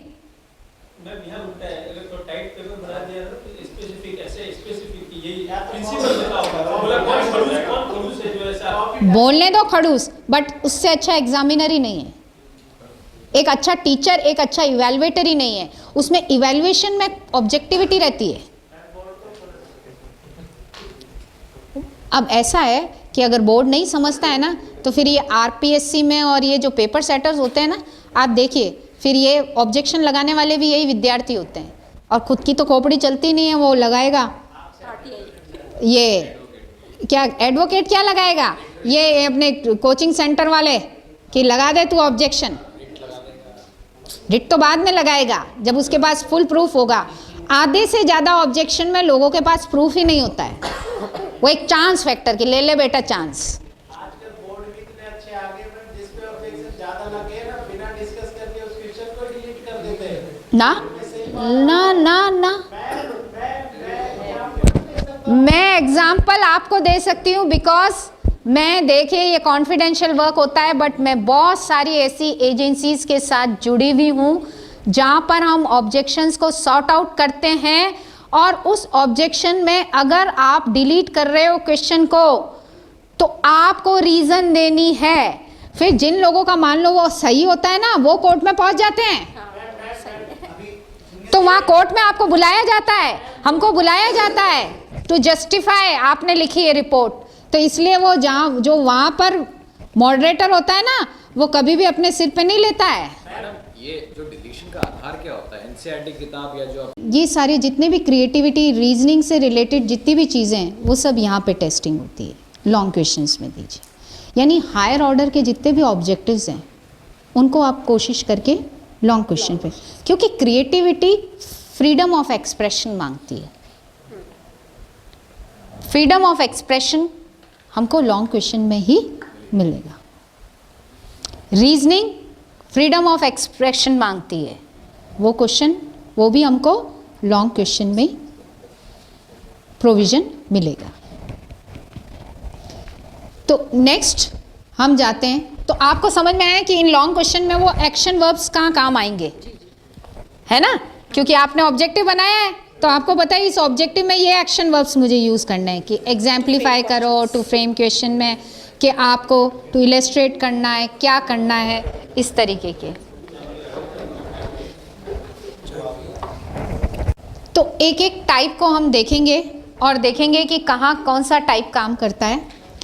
रेस्ट्रिक्टेड रेस्पॉन्स टाइप में ये वो लॉन्ग क्वेश्चंस होते हैं जहाँ पर आपने कंटेंट को और लेंथ को रेस्ट्रिक्ट कर दिया है। जैसे आपने कहा explain the working of DC generator in 250 words. Content restrict हो गया। You have to explain the working only, as well as आपने उसकी लेंथ को वर्ड्स में दे दो, पेजेस में दे दो, मैंने आपको बताया था। उसकी लेंथ को भी आपने वर्ड लिमिट में लिमिट कर दिया, ठीक है। अब इस तरीके के क्वेश्चंस कहां पर बनाए जाते हैं? When you want some interpretation और एप्लीकेशन। आपने कोई सिचुएशन दे दी, उसको इंटरप्रेट करना है, या आपने कोई सिचुएशन दे दी, उसमें कौन सा लॉ या कौन सा प्रिंसिपल अप्लाई होता है। वहां पर नेचुरल है, रेस्ट्रिक्टेड हो गया, क्योंकि कंटेंट एक ही लॉ एक ही प्रिंसिपल वहां पे अप्लाई होगा, मल्टीपल वाली तो होगी नहीं। मल्टीपल हो रही है यानी हमने सिचुएशन को क्लियरली फ्रेम नहीं किया है। लेंथ, अगर आप वर्ड लिमिट उसमें जोड़ देते हैं कि interpret the result in 100 words, या आरएस वगैरह के पेपर में गिवन स्पेस आती है कि आपको इस लिमिटेड स्पेस में ही उसका आंसर देना है, या तो स्पेसिंग वाला हो या आप वर्ड लिमिट, अगर इनको आंसर बुकलेट्स अलग आती है तो वहाँ पे आप वर्ड लिमिट भी दे सकते हैं। तो मोस्टली रेस्ट्रिक्टेड रिस्पॉन्स टाइप के क्वेश्चंस जो होते हैं वो एप्लीकेशन और इंटरप्रिटेशन के ऑब्जेक्टिव के जब हम बनाते हैं तभी ये एप्लीकेबल होते हैं। एक्सटेंडेड रिस्पॉन्स में क्या होता है? एनी नंबर ऑफ पेपर और एनी नंबर ऑफ रिस्पॉन्सेज वो लिख सकता है। आपने उसको एक क्वेश्चन दे दिया, आप लोगों में से मुझे नहीं पता, नेट जून 2012 से नेट का कॉन्सेप्ट चेंज हुआ है, यूजीसी नेट का। उससे पहले 3 पेपर हुआ करते थे। आप लोगों में से हो सकता है उससे पहले भी कोई नेट क्वालिफाई हो तो उनको आइडिया होगा, जो 3rd पेपर का जो लास्ट सेक्शन होता था उसमें आपका क्वेश्चन फ्री होता था, आपको एक्सटेंडेड कोई वर्ड लिमिट नहीं है उसमें। 3rd पेपर में भी वो स्पेस देता था, उसी में ही लिखनी है, बट उसमें फिर भी वो वर्ड लिमिट नहीं देता था कि आपको वर्ड लिमिट में देनी है। एक्सटेंडेड रेस्पॉन्स में आपको क्रिएटिविटी देनी है, कुछ भी देनी है, वो एक्सटेंडेड रेस्पॉन्स टाइप में चली जाएगी जहाँ वर्ड लिमिट नहीं है। बट ऐसे क्वेश्चन हमारे जनरली यूनिवर्सिटी क्वेश्चन पेपर्स में बहुत ज़्यादा नहीं होते हैं, क्योंकि हमको वर्ड लिमिट को तो करना ही पड़ता है, तभी हम टाइम ड्यूरेशन के हिसाब से उसको सेट कर पाते हैं। एक आधा क्वेश्चन हम चाहें तो डाल सकते हैं। ओपन एंडेड जितने भी क्वेश्चन होते हैं, ये क्वेश्चंस जो होते हैं ये यहाँ पर स्टूडेंट को अपनी नॉलेज को अप्लाई करना होता है। जैसे आपने एग्जाम्पल बनाया, suggest some ways of managing recycling waste plastics. अब उसने अपनी नॉलेज को क्या करना है, उसको अप्लाई करना है, तभी तो रिसाइकलिंग को कैसे मैनेज किया जाए वेस्ट प्लास्टिक्स की, उसके वो उपाय सुझाएगा। ओपन एंडेड हो गया। He is not being restricted कि 2 उपाय सुझाने, 3 उपाय सुझाने, 4 उपाय सुझाने, या क्वालिटी ऑफ उपाय है, उसकी फिजिबिलिटी है। अभी कल परसों ही न्यूज़पेपर में आपने पढ़ा होगा कि मुख्यमंत्री ने उसको बेस्ट उस पर दिया है, हालांकि उसने सिर्फ एक स्केच किया है, 10,000 रुपये का इनाम दिया है उसको, इसने प्रैक्टिकली इम्प्लीमेंट नहीं किया है, पर फिर भी उसने इस आइडिया को चॉकआउट किया है। आया था ना अभी गैस कांड हुआ तो सबसे पहले उसने एक गैजेट का कि कैसे वो आपको गैस लीकेज होते ही सायरन देके और वो करेगा। अभी कल परसों ही न्यूज़पेपर में था, बच्ची का आया था, स्कूल की बच्ची का, वो उसने थ्योरेटिकली स्केच किया है, अभी कोई प्रैक्टिकली उसने उस पर एक वो थॉट प्रोसेस तो चला, क्रिएटिविटी तो चली। जब तक ये नहीं चलेगी तब तक आप उस थ्योरी को इम्प्लीमेंट नहीं कर सकते हो। आप आइडिया वो जनरेट होना चाहिए, उस आइडिया को जनरेट करने के लिए यहाँ जो हमको हेल्प करते हैं वो हमारे ओपन एंडेड क्वेश्चंस हेल्प करते हैं। ओपन एंडेड क्वेश्चंस क्या हुआ, प्लीज थोड़ा सा। ओपन एंडेड क्वेश्चंस जो होते हैं वो आपके फिक्शियस सिचुएशन पर भी बेस्ड हो सकते हैं। मैंने कहा ना, रियलिस्टिक प्लस फिक्शियस सिचुएशन दीजिए आप। क्या आपको जैसे यहाँ पर आपको ये चीज़ करनी है, यहाँ पर ये चीज़ करनी है, तभी तो ये एप्लीकेशन बेस्ड क्वेश्चंस बनेंगे। तभी तो उसको अप्लाई करने का मौका मिलेगा। मैंने देखा आपके क्वेश्चन पेपर में कोई भी एप्लीकेशन लेवल का ऑब्जेक्ट अंडरस्टैंडिंग से ऊपर है ही नहीं। अंडरस्टैंडिंग में भी डिफरेंशिएट वगैरह कुछ है ही नहीं, डिस्क्राइब और एक्सप्लेन ही है। तो यहाँ पर ये चीज़ है ही नहीं, तो वहाँ पे आप बच्चे की जो डिफरेंट डायमेंशंस को आप इवैल्यूएट कर रहे हो, तो वो तो इवैल्यूएशन हुआ ही नहीं। आप सिर्फ 2 ही डायमेंशन को इवैल्यूएट कर रहे हैं, नॉलेज और अंडरस्टैंडिंग को भी बहुत रेस्ट्रिक्टेड वे में कर रहे हैं। अब आप कहीं इफ एंड बट्स तो कहीं होते हैं, अगर हम इफ एंड बट्स पे जाने लगे तो ये क्वालिटी आज क्या कल क्या बरसों बरस नहीं सुधरने वाली, और आने वाली जनरेशन हमको नहीं माफ़ करेगी। ये बच्चे आज तो खुश हो जाते हैं, जब ये कंपटीशन में रिक्रूटमेंट एग्जाम्स में नहीं निकल पाते हैं तब गालियाँ हमको ही देते हैं। तब ये आपको नहीं पहचानेंगे रास्ते में चलते हुए, पर अपने कोचिंग वाले टीचर को पहचानेंगे, 100%। मैंने देखा है क्लास में हम पढ़ाते हैं, उनकी सक्सेस स्टोरीज में कोचिंग वाले टीचर का नाम होता है, कॉलेज के टीचर का नाम नहीं होता है। कारण कि कॉलेज के टीचर ने तो सिर्फ उसको फैसिलिटेट किया है उसकी रिक्वायरमेंट के हिसाब से। अब बच्चे को नहीं पता कि मेरी ये रिक्वायरमेंट को फैसिलिटेट करना मुझे आगे भारी पड़ेगा। कोचिंग वाले ने उसको सारी ट्रिक्स बताई, कोचिंग वाले ने उसको विथ रीजनिंग सिखाई। तो मैंने 4 साल पढ़ा के 5 साल पढ़ा के भी उसके मन में वो जगह नहीं बनाई जितनी 5 महीने में कोचिंग वाला बना देता है।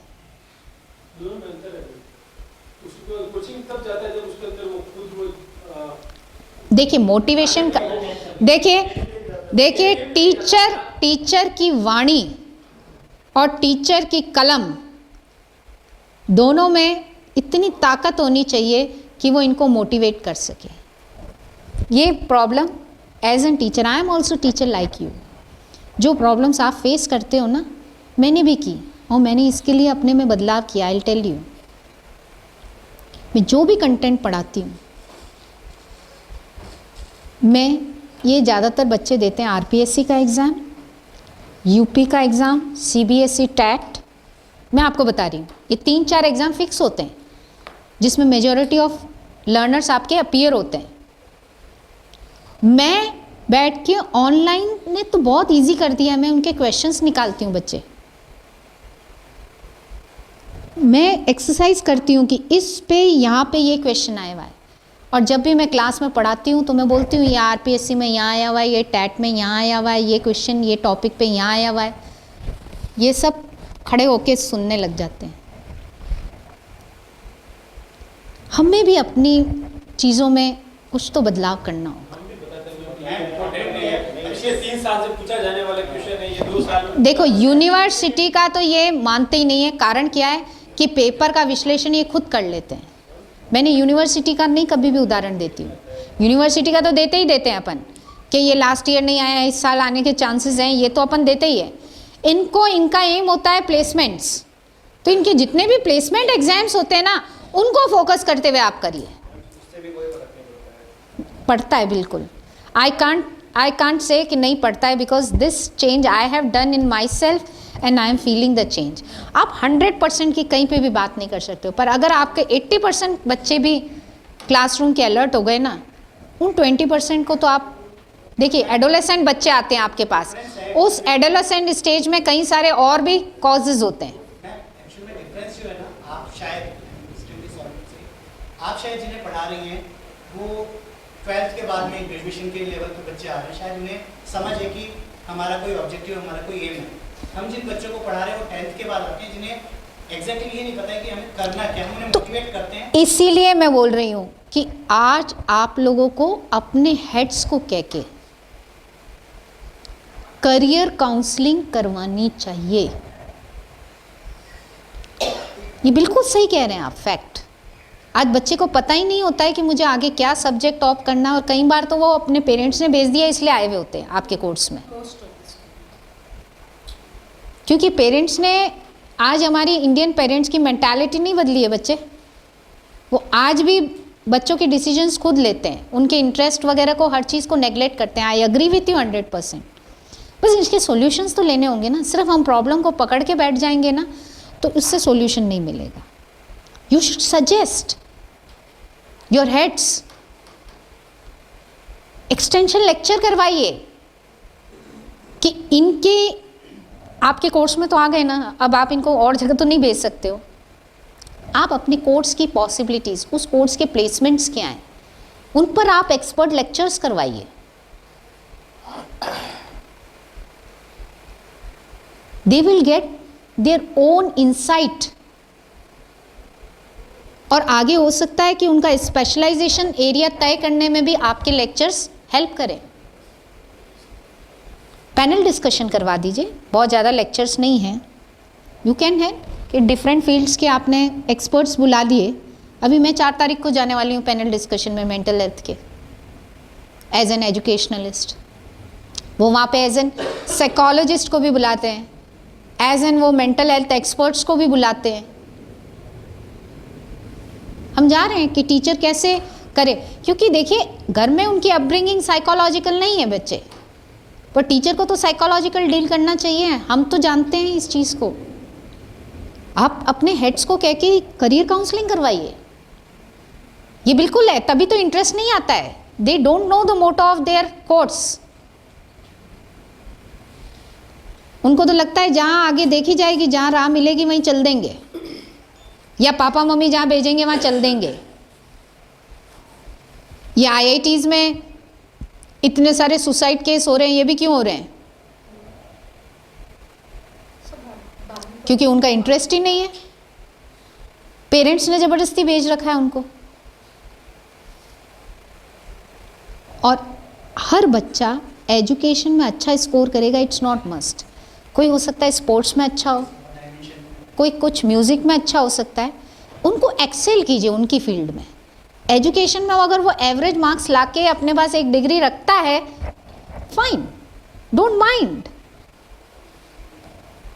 You cannot expect the same level from all students. We have to respect their interest. और जो आज हमारे इंडियन पेरेंट्स नहीं करते हैं, बट एज एन टीचर बेटा हम तो कर सकते हैं ना। एज एन टीचर हम तो साइकोलॉजी को जानते हैं ना। पर मैं आपको एक और बात बता दूँ, मेरे पास एक आए गाइडेंस एंड काउंसलिंग के किए हुए हैं, अब मैं बच्चे का नाम तो नहीं बताऊंगी, मेयो कॉलेज नाम सुना है, कितनी फेमस कॉलेज है।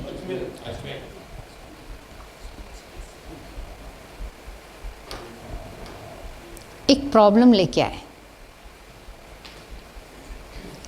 कि मैडम मैं ये चीज़ें अप्लाई कर चुका हूँ, ये थेरेपी वो थेरेपी, काउंसलिंग की हमारी थेरेपीज़ होती हैं, फैमिली थेरेपी, अलग अलग थेरेपीज़ होती हैं।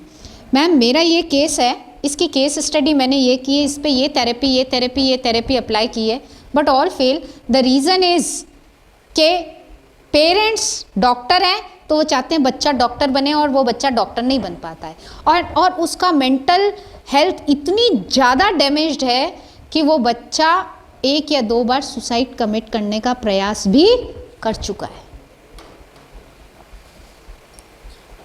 पेरेंट्स की काउंसलिंग की तो वो टस के मस नहीं हो रहे हैं। देखो अनपढ़ को समझाना आसान है, पढ़े लिखे को समझाना डिफ़िकल्ट है। वो ज़्यादा बुद्धिमान है, उसको बहुत गलतफहमी है कि मैं अपने क्षेत्र में हूँ तो मैं सभी क्षेत्र में हूँ। अगर मुझे आज डॉक्टर एडवाइस करता है तो मैं अपने क्षेत्र की एक्सपर्ट हो सकती हूँ, पर मैं मेडिकल क्षेत्र की नहीं हूँ,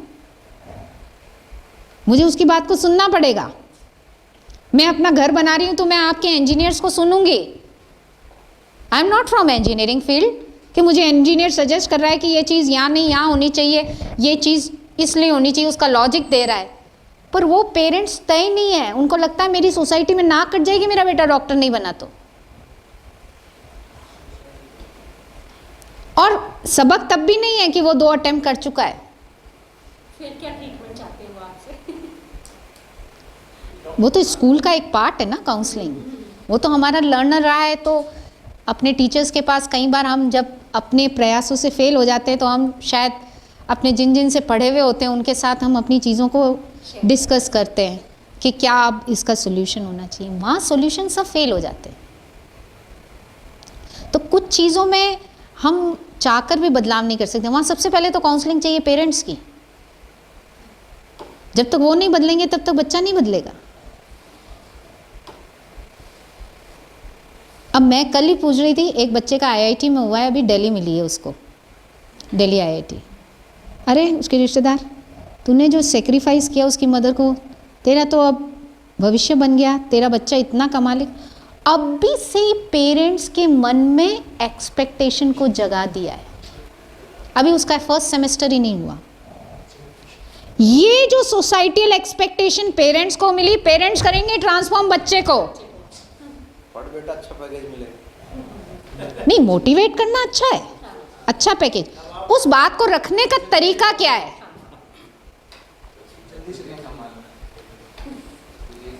तो ये पूरा उसका cognitive load, depression load, expectation load, कुछ भी कह दो, वो वहां जाएगा।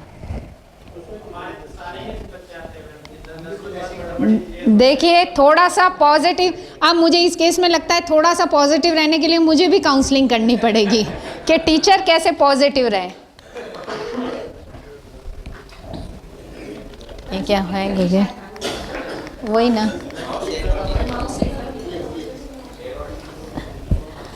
Short answer type. तो शॉर्ट आंसर टाइप के भी कई फॉर्म हो सकते हैं, कुछ वेरी शॉर्ट होते हैं, कुछ शॉर्ट होते हैं, बट यहाँ पे भी आपको वर्ड लिमिट्स वगैरह करनी है।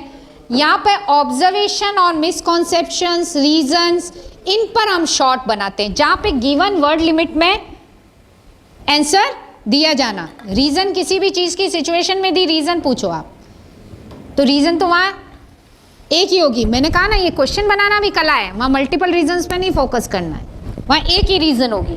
तो शॉर्ट आंसर टाइप भी लेंथ को, आपके आंसर को जहाँ पे शॉर्ट हो वहाँ पर शॉर्ट आंसर टाइप बनेंगे, जैसे लॉन्ग है वैसे ही शॉर्ट बनेंगे। अब सबसे पहले सिलेक्शन टाइप, ऑब्जेक्टिव टाइप आपको पता है, सप्लाई टाइप होते हैं, सिलेक्शन टाइप होते हैं, मल्टीपल चॉइस होते हैं, कंप्लीशन टाइप होते हैं। सप्लाई टाइप में आप इनको आधा दे देते हो, completion type fill in the blanks, selection type select करना होता है, match the following, true and false, दो अल्टरनेट में से सिलेक्ट करना। और MCQ को मैंने इसलिए रखा है अलग से, ये भी एक सिलेक्शन टाइप ही है, बट ये डिफरेंट टाइप का सिलेक्शन टाइप है जो अमूमन एग्जाम्स में आता है। अब MCQ क्वेश्चन, इस पे मैं जा रही हूँ। सबसे पहले मैं आपको एक बेसिक MCQ क्वेश्चन की बेसिक बात बताऊं।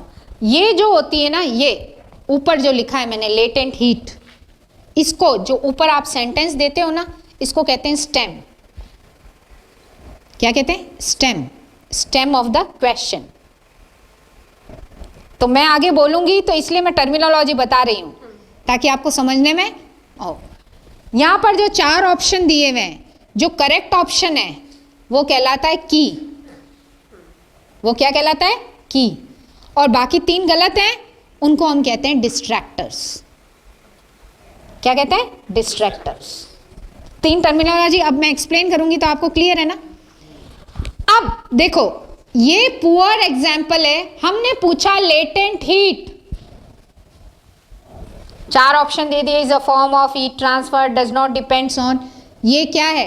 डायरेक्ट रिकॉलिंग है। ये हम फिल इन द ब्लैंक्स में नहीं पूछ सकते थे क्या? पूछ सकते थे ना।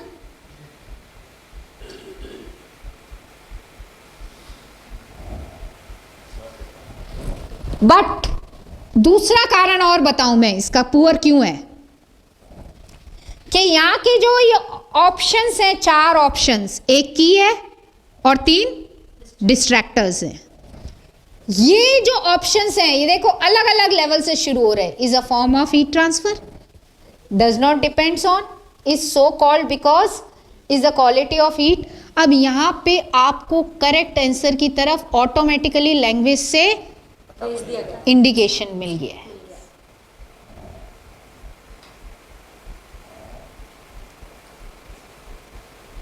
ये क्वेश्चन अगर आपको फ्रेम करना है तो latent heat of a substance is the, हमेशा स्टेम थोड़ी सी बड़ी बनाइए।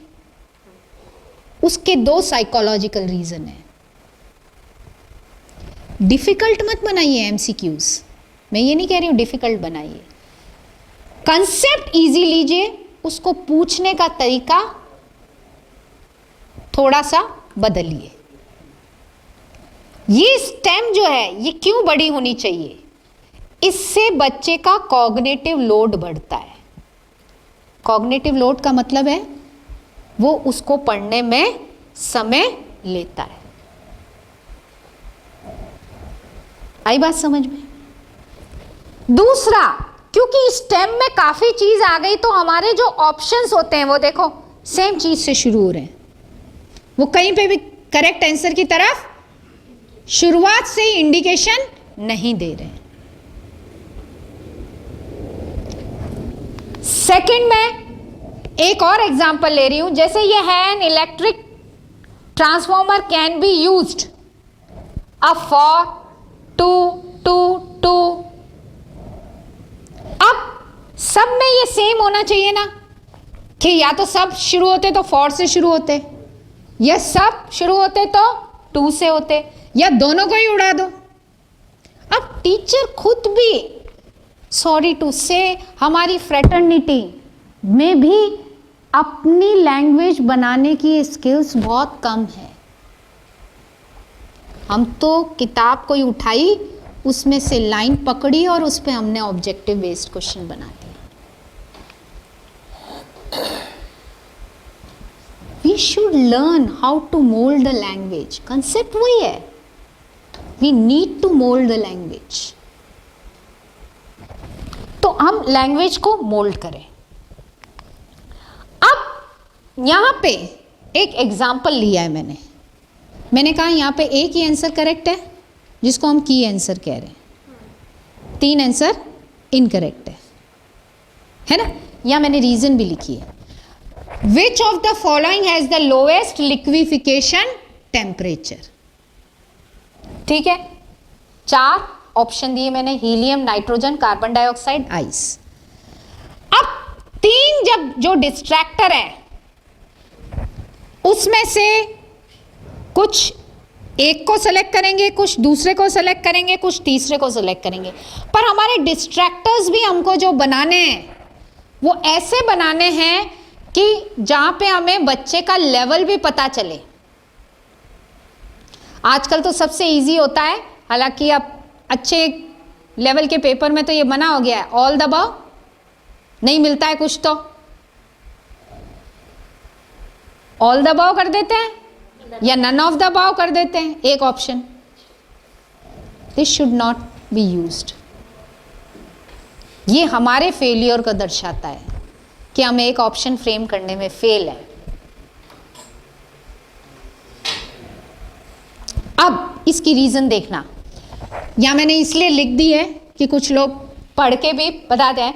अब जो ऑप्शन डी को सेलेक्ट कर रहा है, आइस को, अब उसको पता है कि जहां पे डी ऑप्शन को वो सेलेक्ट कर रहा है तो उसको पता होना चाहिए कि वो सब्सटेंसेस जो लिक्विड स्टेट में होते हैं उनका जो टेम्परेचर में के कारण हाई लिक्विफिकेशन टेम्परेचर होता है, लो नहीं होता है। क्वेश्चन में क्या है? लो। यानी अगर बच्चा डी वाला डिस्ट्रैक्टर सेलेक्ट कर रहा है, डिस्ट्रैक्टर है जो रॉन्ग है ऑप्शंस, अगर डी ऑप्शन सेलेक्ट कर रहा है यानी इसको ये कॉन्सेप्ट भी डेवलप नहीं है, तभी तो वो कर रहा है कि गैशियस स्टेट में आएगा या लिक्विड और सॉलिड स्टेट की बात होगी। अब अच्छे डिस्ट्रैक्टर्स कौन से हैं? बाकी के 3 में से एक आंसर करेक्ट है, बी और सी एक अच्छे डिस्ट्रैक्टर्स हैं। क्यों? क्योंकि अब बाकी 3 उसको कहीं पे भी क्लियर इंडिकेशन नहीं दे रहे, क्योंकि हीलियम, नाइट्रोजन, कार्बन डाइऑक्साइड मैंने 3 गैसेस डाल दी है ना, मैंने 3 गैसेस डाल दी हैं। तो अब जहां पे भी डिस्ट्रैक्टर बी सी की बात आती है, बी और या सी की करता है, डी को नहीं करता है, डी को कर रहा है यानी उसको वो भी कॉन्सेप्ट नहीं पता, यानी बी और सी भी दोनों ही डिस्ट्रैक्टर्स हैं, यानी दोनों ही आंसर इनकरेक्ट है। बट फिर भी वो बच्चे को उस चीज़ को थिंकिंग करने पर उसके कॉन्सेप्ट को जज करने में हेल्प कर रहे हैं। आई बात समझ में? उसके कॉन्सेप्ट को जज करने में हेल्प कर रहे हैं। तो एमसीक्यू लगता इजी है, बनाना बहुत डिफिकल्ट है, क्योंकि ये होमवर्क टीचर को करना होता है कि वो कैसे डिस्ट्रैक्टर्स बना रहा है। पहली बात तो मल्टीपल ऑप्शन करेक्ट नहीं होने चाहिए। अगर बाइलिंगुअल पेपर है तो इंग्लिश और हिंदी वर्जन में डिफरेंस नहीं होना चाहिए।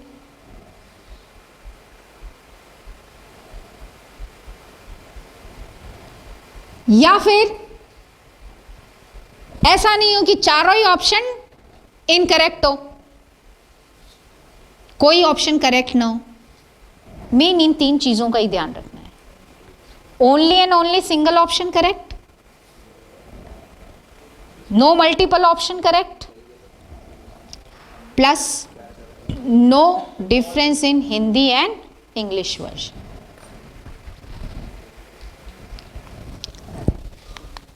ड्राइंग मैंने देखा आपके कई क्वेश्चंस में डायग्राम ड्रॉ करने को आता है, तो ड्राइंग स्किल्स की जहाँ बात कर रहे हैं वहाँ आप डायग्राम ड्रॉ करते हो, प्लस कंप्लीट करवाने को दे सकते हो। डायग्राम आपने दे दिया, उसको लेबल करने को दे सकते हो।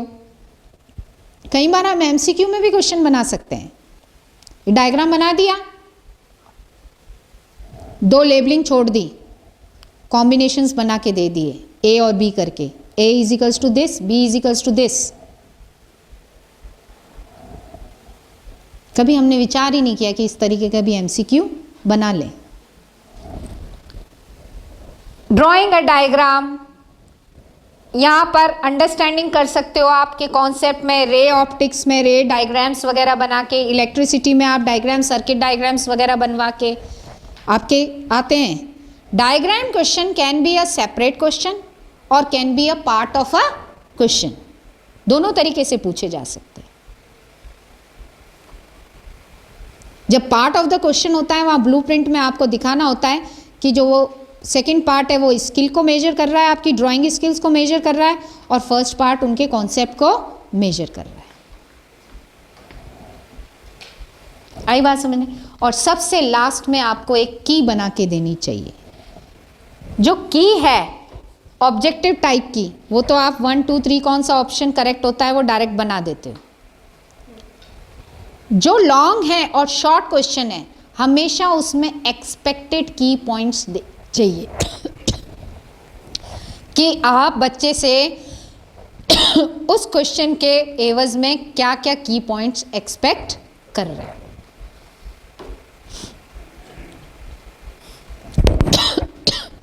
अब मैं आपसे चाहूंगी कि एक प्रैक्टिकल एक्सरसाइज करें हम।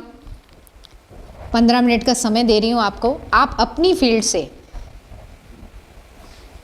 2 ऑब्जेक्टिव, 2 शॉर्ट क्वेश्चंस और 2 लॉन्ग क्वेश्चन फ्रेम कीजिए, फिर हम उस पर डिस्कशन करते हैं कि इसमें क्या करेक्ट है, क्या इनकरेक्ट है। पार्ट रहेगा आपकी लैंग्वेज फ्रेमिंग अप्रोप्रिएट है या नहीं है, और डिस्ट्रैक्टर बहुत ही चॉइस के साथ आप यूज कीजिएगा। ऑब्जेक्टिव में की आंसर भी लिखिएगा और चॉइस के साथ ऑब्जेक्टिव में यूज कीजिएगा। ये सेमिनार चेयर है सर, आप यहाँ बैठ सकते हैं आराम से। अच्छा, आप लेफ्टी हैं इसलिए आपको प्रॉब्लम होती है। आप बैठ सकते हैं आराम से, सेमिनार चेयर है, रख के लिख लेंगे।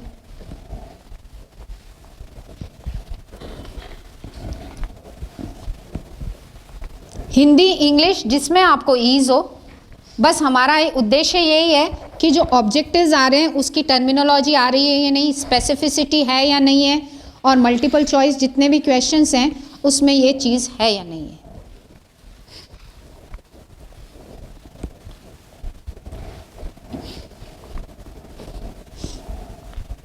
कोई भी डाउट हो you can ask while framing also, there is no problem. हम सिर्फ प्रैक्टिस कर रहे हैं, so there is no problem.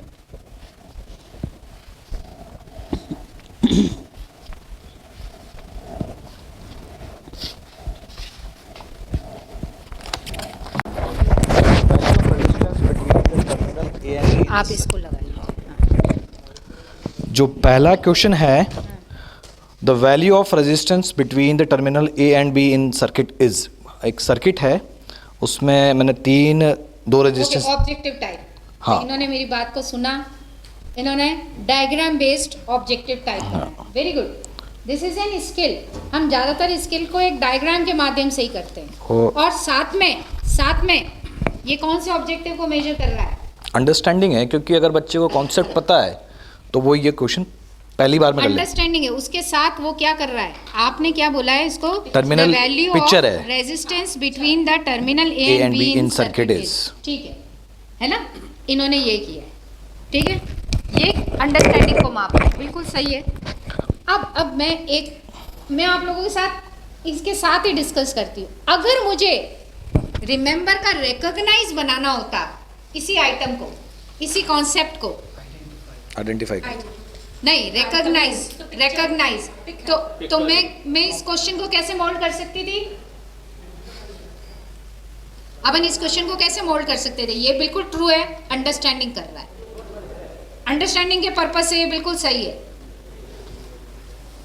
Sir एक बार question the value of resistance between the terminal A and B in circuit is. एक circuit इन्होंने है, वैल्यूज दी हैं, एक सर्किट है और वैल्यूज उसके साथ ही हैं। वो तो ठीक है, ये अंडरस्टैंडिंग लेवल का है, फाइन, ये सही है। मैं कह रही हूँ अगर इसको रिमेंबर या रिकॉग्नाइज के रूप में बनाना होता तो कैसे बनाते हैं? तो आपको दो वैल्यूज दे देते वो रेजिस्टेंस की, और आप उसका थर्ड रेजिस्टेंस निकाल लीजिए। वो स्किल होता।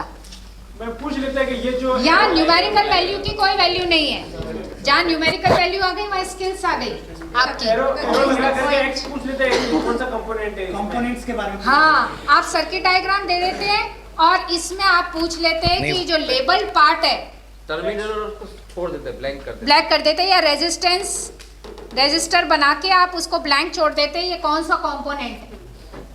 अगर हमने इसी क्वेश्चन को वैसे बनाया होता, देखो कंटेंट वही है, पार्ट वही है, फ्रेमिंग से वो रिमेंबर लेवल का बन गया, और इसमें इन्होंने जो बनाया ये अंडरस्टैंडिंग का बन गया। ये अंडरस्टैंडिंग भी अप्लाइंग होगा मैं शायद उसमें नॉलेज अप्लाई करके उसमें वैल्यू फाइंड आउट करेगा मैं उसमें। वैल्यू देखो, ये अंडरस्टैंडिंग है ना, हाई लेवल ऑफ अंडरस्टैंडिंग है। देखो कई चीजें ओवरलैप चलती हैं, तो वो अपना नॉलेज थ्योरम अप्लाई करेगा, उसकी वैल्यू फाइंड आउट करेगा। नहीं थ्योरम कौन सी अप्लाई हो रही है? थ्योरम नहीं है, सिर्फ तीन रेजिस्टेंस सिंपल तीन रेजिस्टेंस पैरेलल में जुड़े हुए हैं सर, पैरेलल में जुड़े हुए हैं, सिंपल वो स्किल बेस्ड। तो भी पैरेलल रेजिस्टेंस वैल्यू थ्योरम है ना, उसके अकॉर्डिंग फार्मूले के अकॉर्डिंग वो अप्लाई तो मैं करेगा। स्किल की तो अंडरस्टैंडिंग में अप्लाई नहीं है।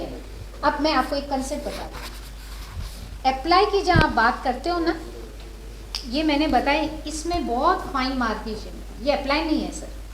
अप्लाई अगर आपको इसको बनाना होता तो आप इसको एक सिचुएशन बेस्ड बनाओ, जिसमें दो कॉन्सेप्ट्स यूज करने होते हैं उसको।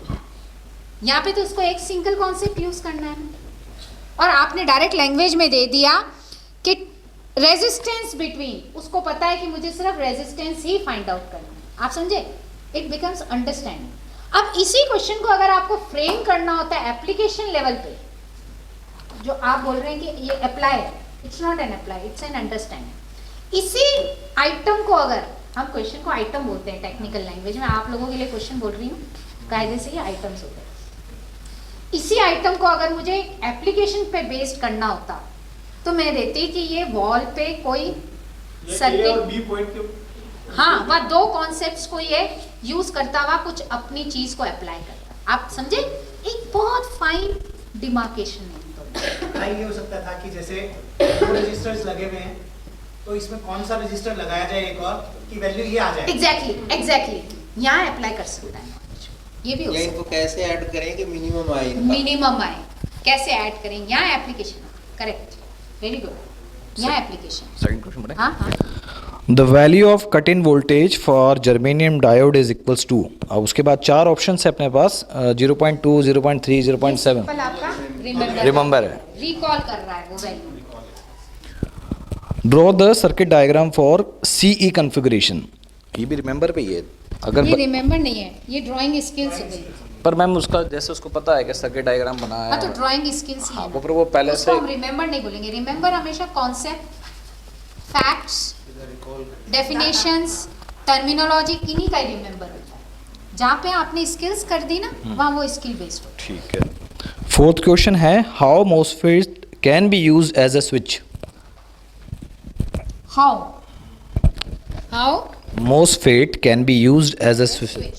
पहले नहीं, अब मुझे एक्चुअली इसका आप आंसर तो मैं डिसाइड करता हूँ कि ये कहाँ पे जाएगा, क्योंकि ये टेक्निकल है। एनालाइज देखिए जैसे जैसे मॉस्फेट एक हमारे पास कोई डिवाइस है, तो आप उसको कैसे स्विच के रूप में यूज़ कर सकते हैं। हमने मॉस्फेट दे दिया है, अब आप उसको कैसे इम्प्लीमेंट करेंगे कि आपको स्विच की फंक्शनिंग दे। स्विच में केवल ऑन ठीक है, उसके अंदर एप्लीकेशंस आप पूछ रहे हैं, तो उसका मेन फंक्शन वो नहीं है, पर उसको आप एज एन ऑल्टरनेट यूज कर सकते हैं। फाइन, ठीक है, क्योंकि मुझे कुछ टेक्निकल पॉइंट्स आपसे पूछना पड़ेगा, तब मैं आगे बढ़ूंगी। फिफ्थ क्वेश्चन है, construct A clipper circuit having the following requirements.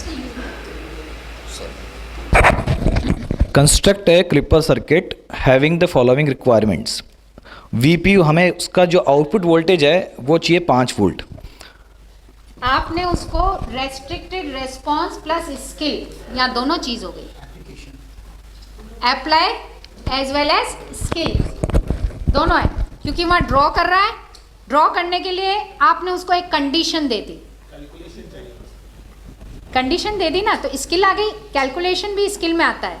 Plus apply क्यों है, क्योंकि वहाँ उसको अपने कॉन्सेप्ट को यूज करना पड़ेगा। तो ये डिमार्केशन नहीं है, ये एक ही क्वेश्चन आपके दो चीज़ों को मेजर करता है। आई बात समझ में? वो drawing skills and calculation skills है, स्किल पार्ट को मेजर कर रहा है, और यहाँ पे इसको कॉन्सेप्ट को अप्लाई करना है, तो ये एप्लीकेशन लेवल को करना है। लास्ट क्वेश्चन है, explain the working of NPN transistor as an amplifier. As an amplifier, ये क्या हो गया आपका अंडरस्टैंडिंग, या कंडीशन दे दी, और अंडरस्टैंडिंग में भी ये लॉन्ग में कैसा बन गया आपका रेस्ट्रिक्टेड रेस्पॉन्स टाइप, क्योंकि आपको पता है वहाँ पे उसकी जो रीजन है, जो एग्जैक्ट रीजंस हैं, वेरी गुड है। आइए और कौन प्लीज, 2-4 लोगों का सत्ता तो नहीं हो सकता, एनीवन शुड टेक इनिशिएटिव। थोड़ा सा ही माइक हाथ में ले लीजिए, ऑडिबल हो जाती है सब। चलेगा, ऑडियो में लगा दीजिए। ये मैडम मेरा मैथमेटिक्स से है, तो इसमें पहला क्वेश्चन। मैथमेटिक्स से आप? जी मैडम। चलिए, वैरायटी आ गई है। हाँ चलिए। तो इसमें पहला क्वेश्चन है, value of sine for 20 degree. तो ये अप्लाई पोर्शन करेगा मैडम। इसमें सबसे पहले हमें जो रेशोज़ फार्मूले होते हैं हमारे जो मैथमेटिक्स के अंदर, वो हमें आने चाहिए। फिर उसके बाद हम इसको सोल्व करेंगे, तो एक अप्लाई लेवल यहाँ पर हम अटेन अब करेंगे। मैं आपको यही तो बोल रही हूँ, रिमेंबर लेवल आपका सब में इन्वॉल्व है ना, क्योंकि जब तक रिमेंबर नहीं होगा तब तक अंडरस्टैंडिंग नहीं होगी। ये अप्लाई नहीं है, ये अंडरस्टैंडिंग है सर।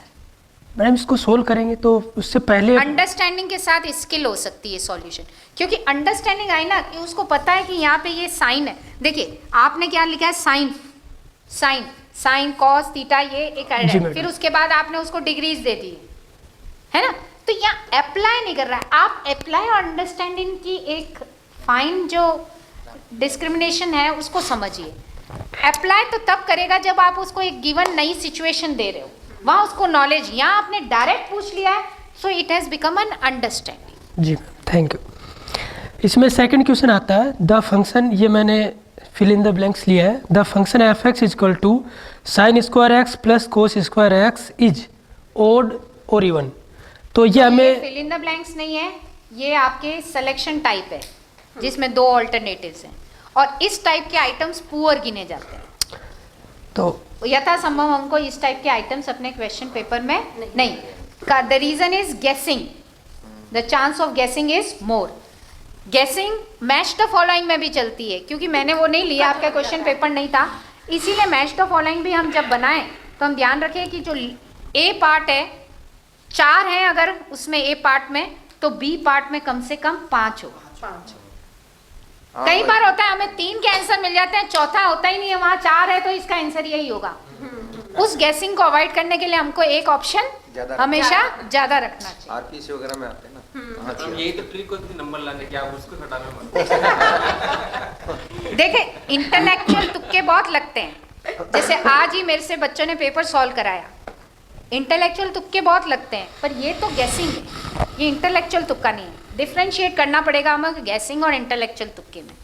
जैसे मैंने आज एक किसी ने स्टेटमेंट दी, देखिए स्टेटमेंट बहुत सारे ऑथर्स देते हैं, अब हम जिस पार्ट को लिंक नहीं रहते हैं, मैं अभी वो पोर्शन पढ़ाती नहीं हूँ बहुत टाइम से, तो मेरे से बच्चे ने पूछा मैम ये स्टेटमेंट किसकी है, मैंने एक इंटेलेक्चुअल तुक्का लगाया कि ये कॉलेस्निक की स्टेटमेंट है, क्योंकि उसमें ग्रोथ एंड डेवलपमेंट की बात आ रही थी।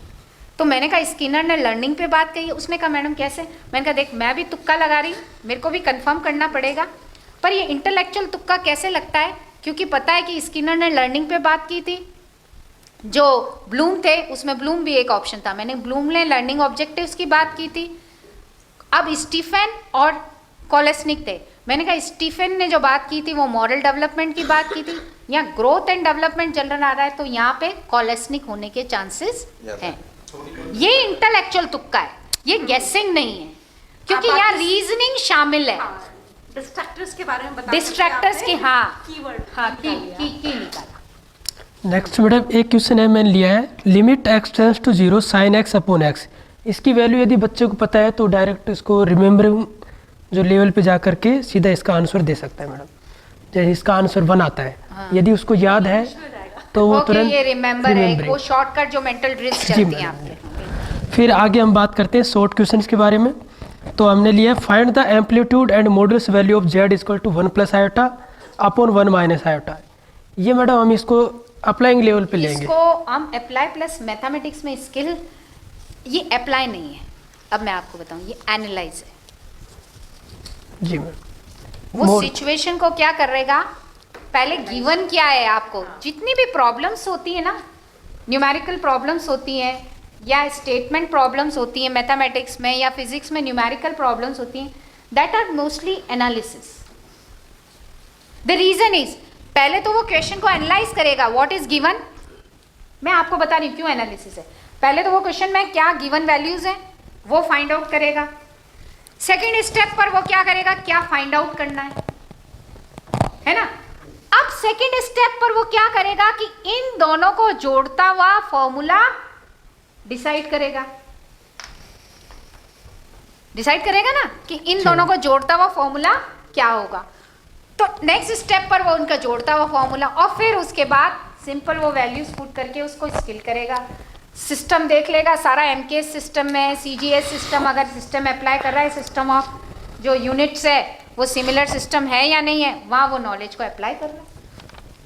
कुछ चीज़ों में हमारी मल्टीपल चीज़ें भी होती है, क्योंकि अब ये थोड़ा लेवल हाई है ना, स्कूल लेवल है नहीं, तो मल्टी में हाँ फॉर्मूले में देखो, जब हम एनालाइज कर रहे हैं तो नीचे वाली चीज़ें ऑटोमेटिकली साथ आ जाएंगी, हमको तो जो टॉप मोस्ट है ना उसी को ही मेंशन करना होता है, नेचुरल है। अब आप एनालाइज पर जा रहे हो तो रिमेंबर, अप्लाई और आपका एनालाइज कहते हैं अपने अंडरस्टैंडिंग इन्वॉल्व है, क्योंकि जब तक वो डेवलप नहीं है तब तक आप उसको एनालाइज नहीं कर सकते। तो हमको तो जो टॉप मोस्ट लेवल है ना उसी को ही मेंशन करना होता है, नीचे वाले लेवल तभी हायरार्की की है हमने, वो हायरार्की वाले ऑटोमेटिकली इंक्लूड हो जाते हैं। नेक्स्ट मैडम इसमें आ रहा है सेकंड क्वेश्चन है शॉर्ट टाइप में, शॉर्ट क्वेश्चन में express H X equal to 2x plus 3 upon x minus 1 into X minus 2 into partial fraction. इसमें भी मैडम हमें ये अप्लाई लेवल लेना पड़ेगा, क्योंकि तभी हम किसी यहाँ अप्लाई आप कह सकते हो, क्योंकि यहाँ पर वो एनालाइज नहीं कर रहा है, उसको वो ट्रांसलेट कर रहा है। जी ट्रांसलेशन है ना, कि इस फॉर्म से इस फॉर्म में, तो उसके दोनों फॉर्म का नॉलेज होगा, तभी वो अंडरस्टैंडिंग होगी, तभी वो उसको अप्लाई कर पाएगा। ठीक है, ये एप्लीकेशन ठीक है। इसमें थर्ड आ रहे लॉन्ग क्वेश्चन, जो मैथमेटिक्स में ज़्यादातर जो हमारे डिप्लोमा लेवल पर जो क्वेश्चन आते हैं इसी टाइप से आते हैं। Prove that sine 10 degree into sine 30 degree into sine 50 degree into sine 70 degree equal to 1/16। दो सिचुएशंस आ गई, वहाँ एनालिसिस, ये एनालाइजिंग ठीक है, इसमें पूरा अपने को ठीक है, जो फॉर्मूले भी याद होने चाहिए, उनका किस प्रकार से हम सोल्व करते हैं, और खुद वो अपना दिमाग भी लगाएगा मैडम इसमें, तभी वो कर पाएगा, क्योंकि कई इसमें स्टेप्स ऐसे आते हैं जिसमें उसको एनालाइज करना पड़ेगा लास्ट स्टेप करना में। पड़ेगा, डेरिवेशन वगैरह करते हैं अपन। हाँ, और इसी में तीसरे का जो सेकंड क्वेश्चन है, if limit X tends to 0 a 1 plus cos X minus 20 sine X upon X की पावर 3 इक्वल टू 1 इस टाइप क्वेश्चन है। देखो अब आप Then find the value of extends to A B.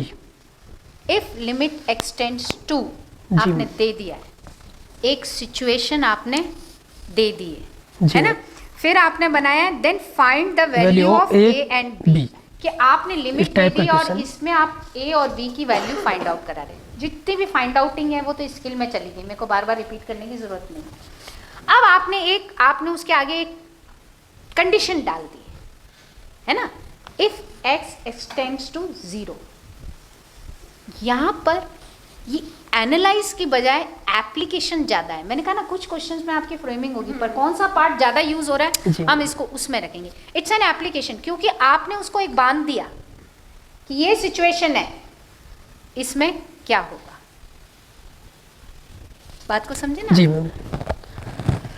तो आप लोग आइटम सही फ्रेम कर रहे हो, उसको एक डिसीजन में माइन्यूट सा है बट फाइन, अच्छा एफर्ट है। Thank you. अच्छा आइए आइए, और कोई डिफरेंट स्ट्रीम से हो तो एक एक सब स्ट्रीम का हो जाए, सही बात है। अच्छा आप भी इंग्लिश के। The first question is, what does Della buy for her husband? The 4 options have been given here. For platinum chain, comb studded with gems, wristwatch, a belt for the wristwatch. अब इस This is- question में आपने जो एक fictitious character डेला लिया है, ये कहाँ से लिया है? स्टोरी है ma'am. It's a story. You I have need to mention. Yes, that. fine. Della नाम से कोई भी स्टोरी हो सकती है, because all True, stories true. Are imaginative. In the story the character Della, Fine. मैंने कहा ना स्टेम लंबी हो, जितनी लंबी स्टेम होगी उतना ही आपका आइटम स्पेसिफिक हो जाएगा. हो जाएगा। Okay. But it has been mentioned in the syllabus. Syllabus में है। Fine. But always I have also done literature, थोड़ी बहुत मुझे भी बैकग्राउंड नॉलेज है। Please, ma'am. तो लिटरेचर में वो नॉवल कैरेक्टर हो सकता है, जी. वो पोएम में भी कोई Fine. कैरेक्टर हो सकता है। मिल्टन ने भी अपनी पोएम्स में कई फिक्शियस नेम्स को लेकर पोएम्स को लिखा है। जी. तो ये जो नेम है वो कहाँ पर वो कर रहा है? So it should be framed like this, like in the story of the gift of Magi. What does Della buy for her husband? This is the correct question. ये रिमेम्बरिंग का। Yes. अब इसी को ही अगर आप यहाँ पे बनाते हैं, यहाँ एप्लीकेशन डायरेक्ट लैंग्वेज में नहीं आएगी, है ना, बट यहाँ पर आप नॉलेज को अप्लाई कर रहे हैं। इसी लैंग्वेज को अगर इसी आइटम को अगर आपको एप्लीकेशन लेवल पे फ्रेम करना होता, ये कौन सी स्टोरी का नाम क्या है? The gift of Magi. The gift of Magi. हाँ, तो आप एक कोई भी फिक्शियस कैरेक्टर ले लेते। Rita is studying, Rita read and story the gift of Magi. She is trying to search the same item which Della purchased in that. Got it? Question same, content same, पूछने से उसका level बदल गया। ये यहाँ remember था, वो applying था। Got it? आपका आइटम आपके लेवल से ठीक है, जी. मैं आपको साथ में अलग लेवल्स पे भी ये चीज़ को बता रही हूँ, ठीक है? The second is the simple, who is the writer of the story, The Gift of Magi. The 4 options, yes. And they convert the sentence according to the given instructions in the bracket. This I have given one question. I have broken a cup. They need to convert into passive. This is also objective, ma'am. हाँ, convert into And passive is an understanding. Yes. And the man is mortal in negative sentence. Okay. Yes. Then the next is write the definition of communication. अब इसको आप analyse में भी बना सकते थे, इसी आइटम को। You could have given 3 examples. Of passivization. हाँ, Okay. एक ही कॉन्सेप्ट को लेकर। Fine. एक ही tense को लेके। इधर नेगेटिव पॉजिटिव। Fine, fine. नहीं, आप कह रहे हैं पैसिव वॉइस या Passive. एक्टिव वॉइस के जी. मिक्स करके आपने 3 सेंटेंसेस दे दिए, है ना? मैम पर उससे बच्चा कंफ्यूज नहीं हो जाएगा? ना, मैं आपको बता रही हूँ जी। मिक्स में It कुछ is going to active help है- him. नहीं, इस आइटम को चेंज करना बता रही हूँ मैं, कोडिंग कर देनी चाहिए वहाँ पे जहाँ पे आपको फोर्थ ऑप्शन नहीं मिलता है ना, make it in convert it in code. आपने इसको दे दिया है 3 सेंटेंसेस, ठीक है, read the following sentences carefully. 3 sentences दे दिया आपने। अब आपने स्टेम बनाई, choose the correct code representing the passive voice. Only 1, only 2, 1 and 2 or 1 and 3. Such type of questions come in the competitive exams. When there are simple question, convert them into coding. That becomes an MCQ. Yes. और जब आपने इसको coding में convert कर दिया, identification आ गया। Identification कब करेगा? एनालाइज करेगा, डिफरेंशिएट करेगा, डिस्क्रिमिनेट करेगा दोनों में, क्यों ये एक्टिव है, क्यों ये पैसिव है। आई ना चीज? यही आइटम बदलने से ऑब्जेक्टिव बदल गया। And the next is differentiate between the verbal and non-verbal communication. Differentiate is an higher level of understanding. यहाँ पे आपने मैंने कहा ना, डिफरेंशिएट एनालाइज में भी आता है, अंडरस्टैंडिंग में। यहाँ ये अंडरस्टैंडिंग को रिप्रेजेंट कर रहा है, बिकॉज आपने 2 चीज उसको दे दी है। And the next is explain the process of communication with the flow chart. Okay, explain is understanding as well as skill flow chart. Okay, thank you. Skills को, एक ड्राइंग स्किल्स को, स्किल्स भी एक अलग होता है। एक स्किल को अपन एक अलग क्रिएट में हम मान सकते हैं, क्रिएट में मान सकते हैं, डिपेंड करता है। ये सिंपल स्किल है, जैसे इन्होंने कैलकुलेशन की कही, वो सिंपल स्किल है। और जहाँ पे आपने सिचुएशन दे दी, उधर से डायग्राम क्रिएट करने के बाद कैलकुलेशंस कर रहा है, वो क्रिएट में आ गई। And the last is the write the 7 C's of communication. Right the 7 C's of communication is remembrance only, because वो रिकॉल करेगा और रिकॉल करके ही 7 C's को लिखेगा। ठीक है, fine, thank you. Thank you, ma'am. चलिए, और कोई ट्राई करना चाहेगा? आइए सर। मैडम से आप पूछेगा, ये लास्ट में ले लेते। I'll explain afterward, no? हाँ, इधर ही रखिए। हाँ, अरे सर आप नहीं से आ गए। हाँ, चलिए चलिए, no problem.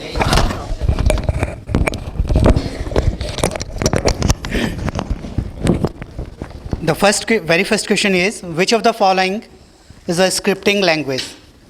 The options are like C, Java, Python, and C++. Okay, computer science, good. Yeah, ma'am. एक और अलग field है। So according to me, it comes in remember or knowledge based. Remember or knowledge, got it. The second question is, but अब यहाँ पे remember या knowledge में आप डिस्ट्रैक्टर्स बहुत क्लोज दीजिए। सिंपल डिस्ट्रैक्टर नहीं होने चाहिए जो पॉइंट आउट करे सिंपल एक ही आंसर पर। the second one is, which one is not a network topology? The options are like star, bus, ring, square. So ये क्या कर रहा है? हैं? remember based ही है। आइडेंटिफाइंग। देखो, अब यहाँ पर एग्जाम्पलीफाई करना अंडरस्टैंडिंग में आता है। अब यहाँ पर अगर ये एग्जाम्पल्स जो आपने लिए हैं ऑप्शंस में, if they are already and part of their content in the sense prescribe या Syllabus. जो जनरली वो Correct. टेक्स्ट बुक्स को यूज करते हैं या रेफरेंस बुक्स को यूज करते हैं, तब तो ये सिंपल रिमेंबर का होगा। पर अगर आपने उसमें और न्यू डेली लाइफ के कुछ एग्जांपल्स जोड़ लेते होते तो यही फ्रेम हो जाता application. Application based.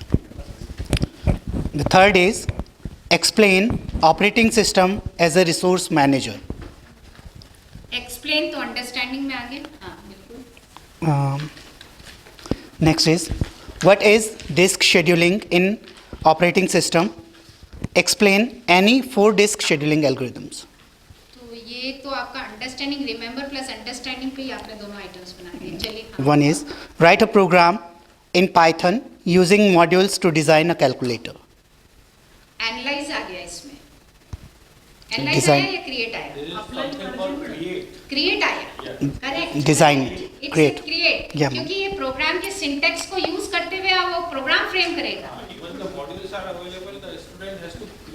Create, yes yes, मैं इसीलिए क्वेश्चन किया कि आप उसको एनालाइज में रखोगे, ये exactly this is a create, क्योंकि यहाँ पे सिंटैक्सिंग को यूज करके पहले हम चॉक आउट करते हैं, उसी के बाद ही तो उसको मशीन लैंग्वेज में कन्वर्ट करते हैं। And the last one is, what are the differences between constructors and destructors?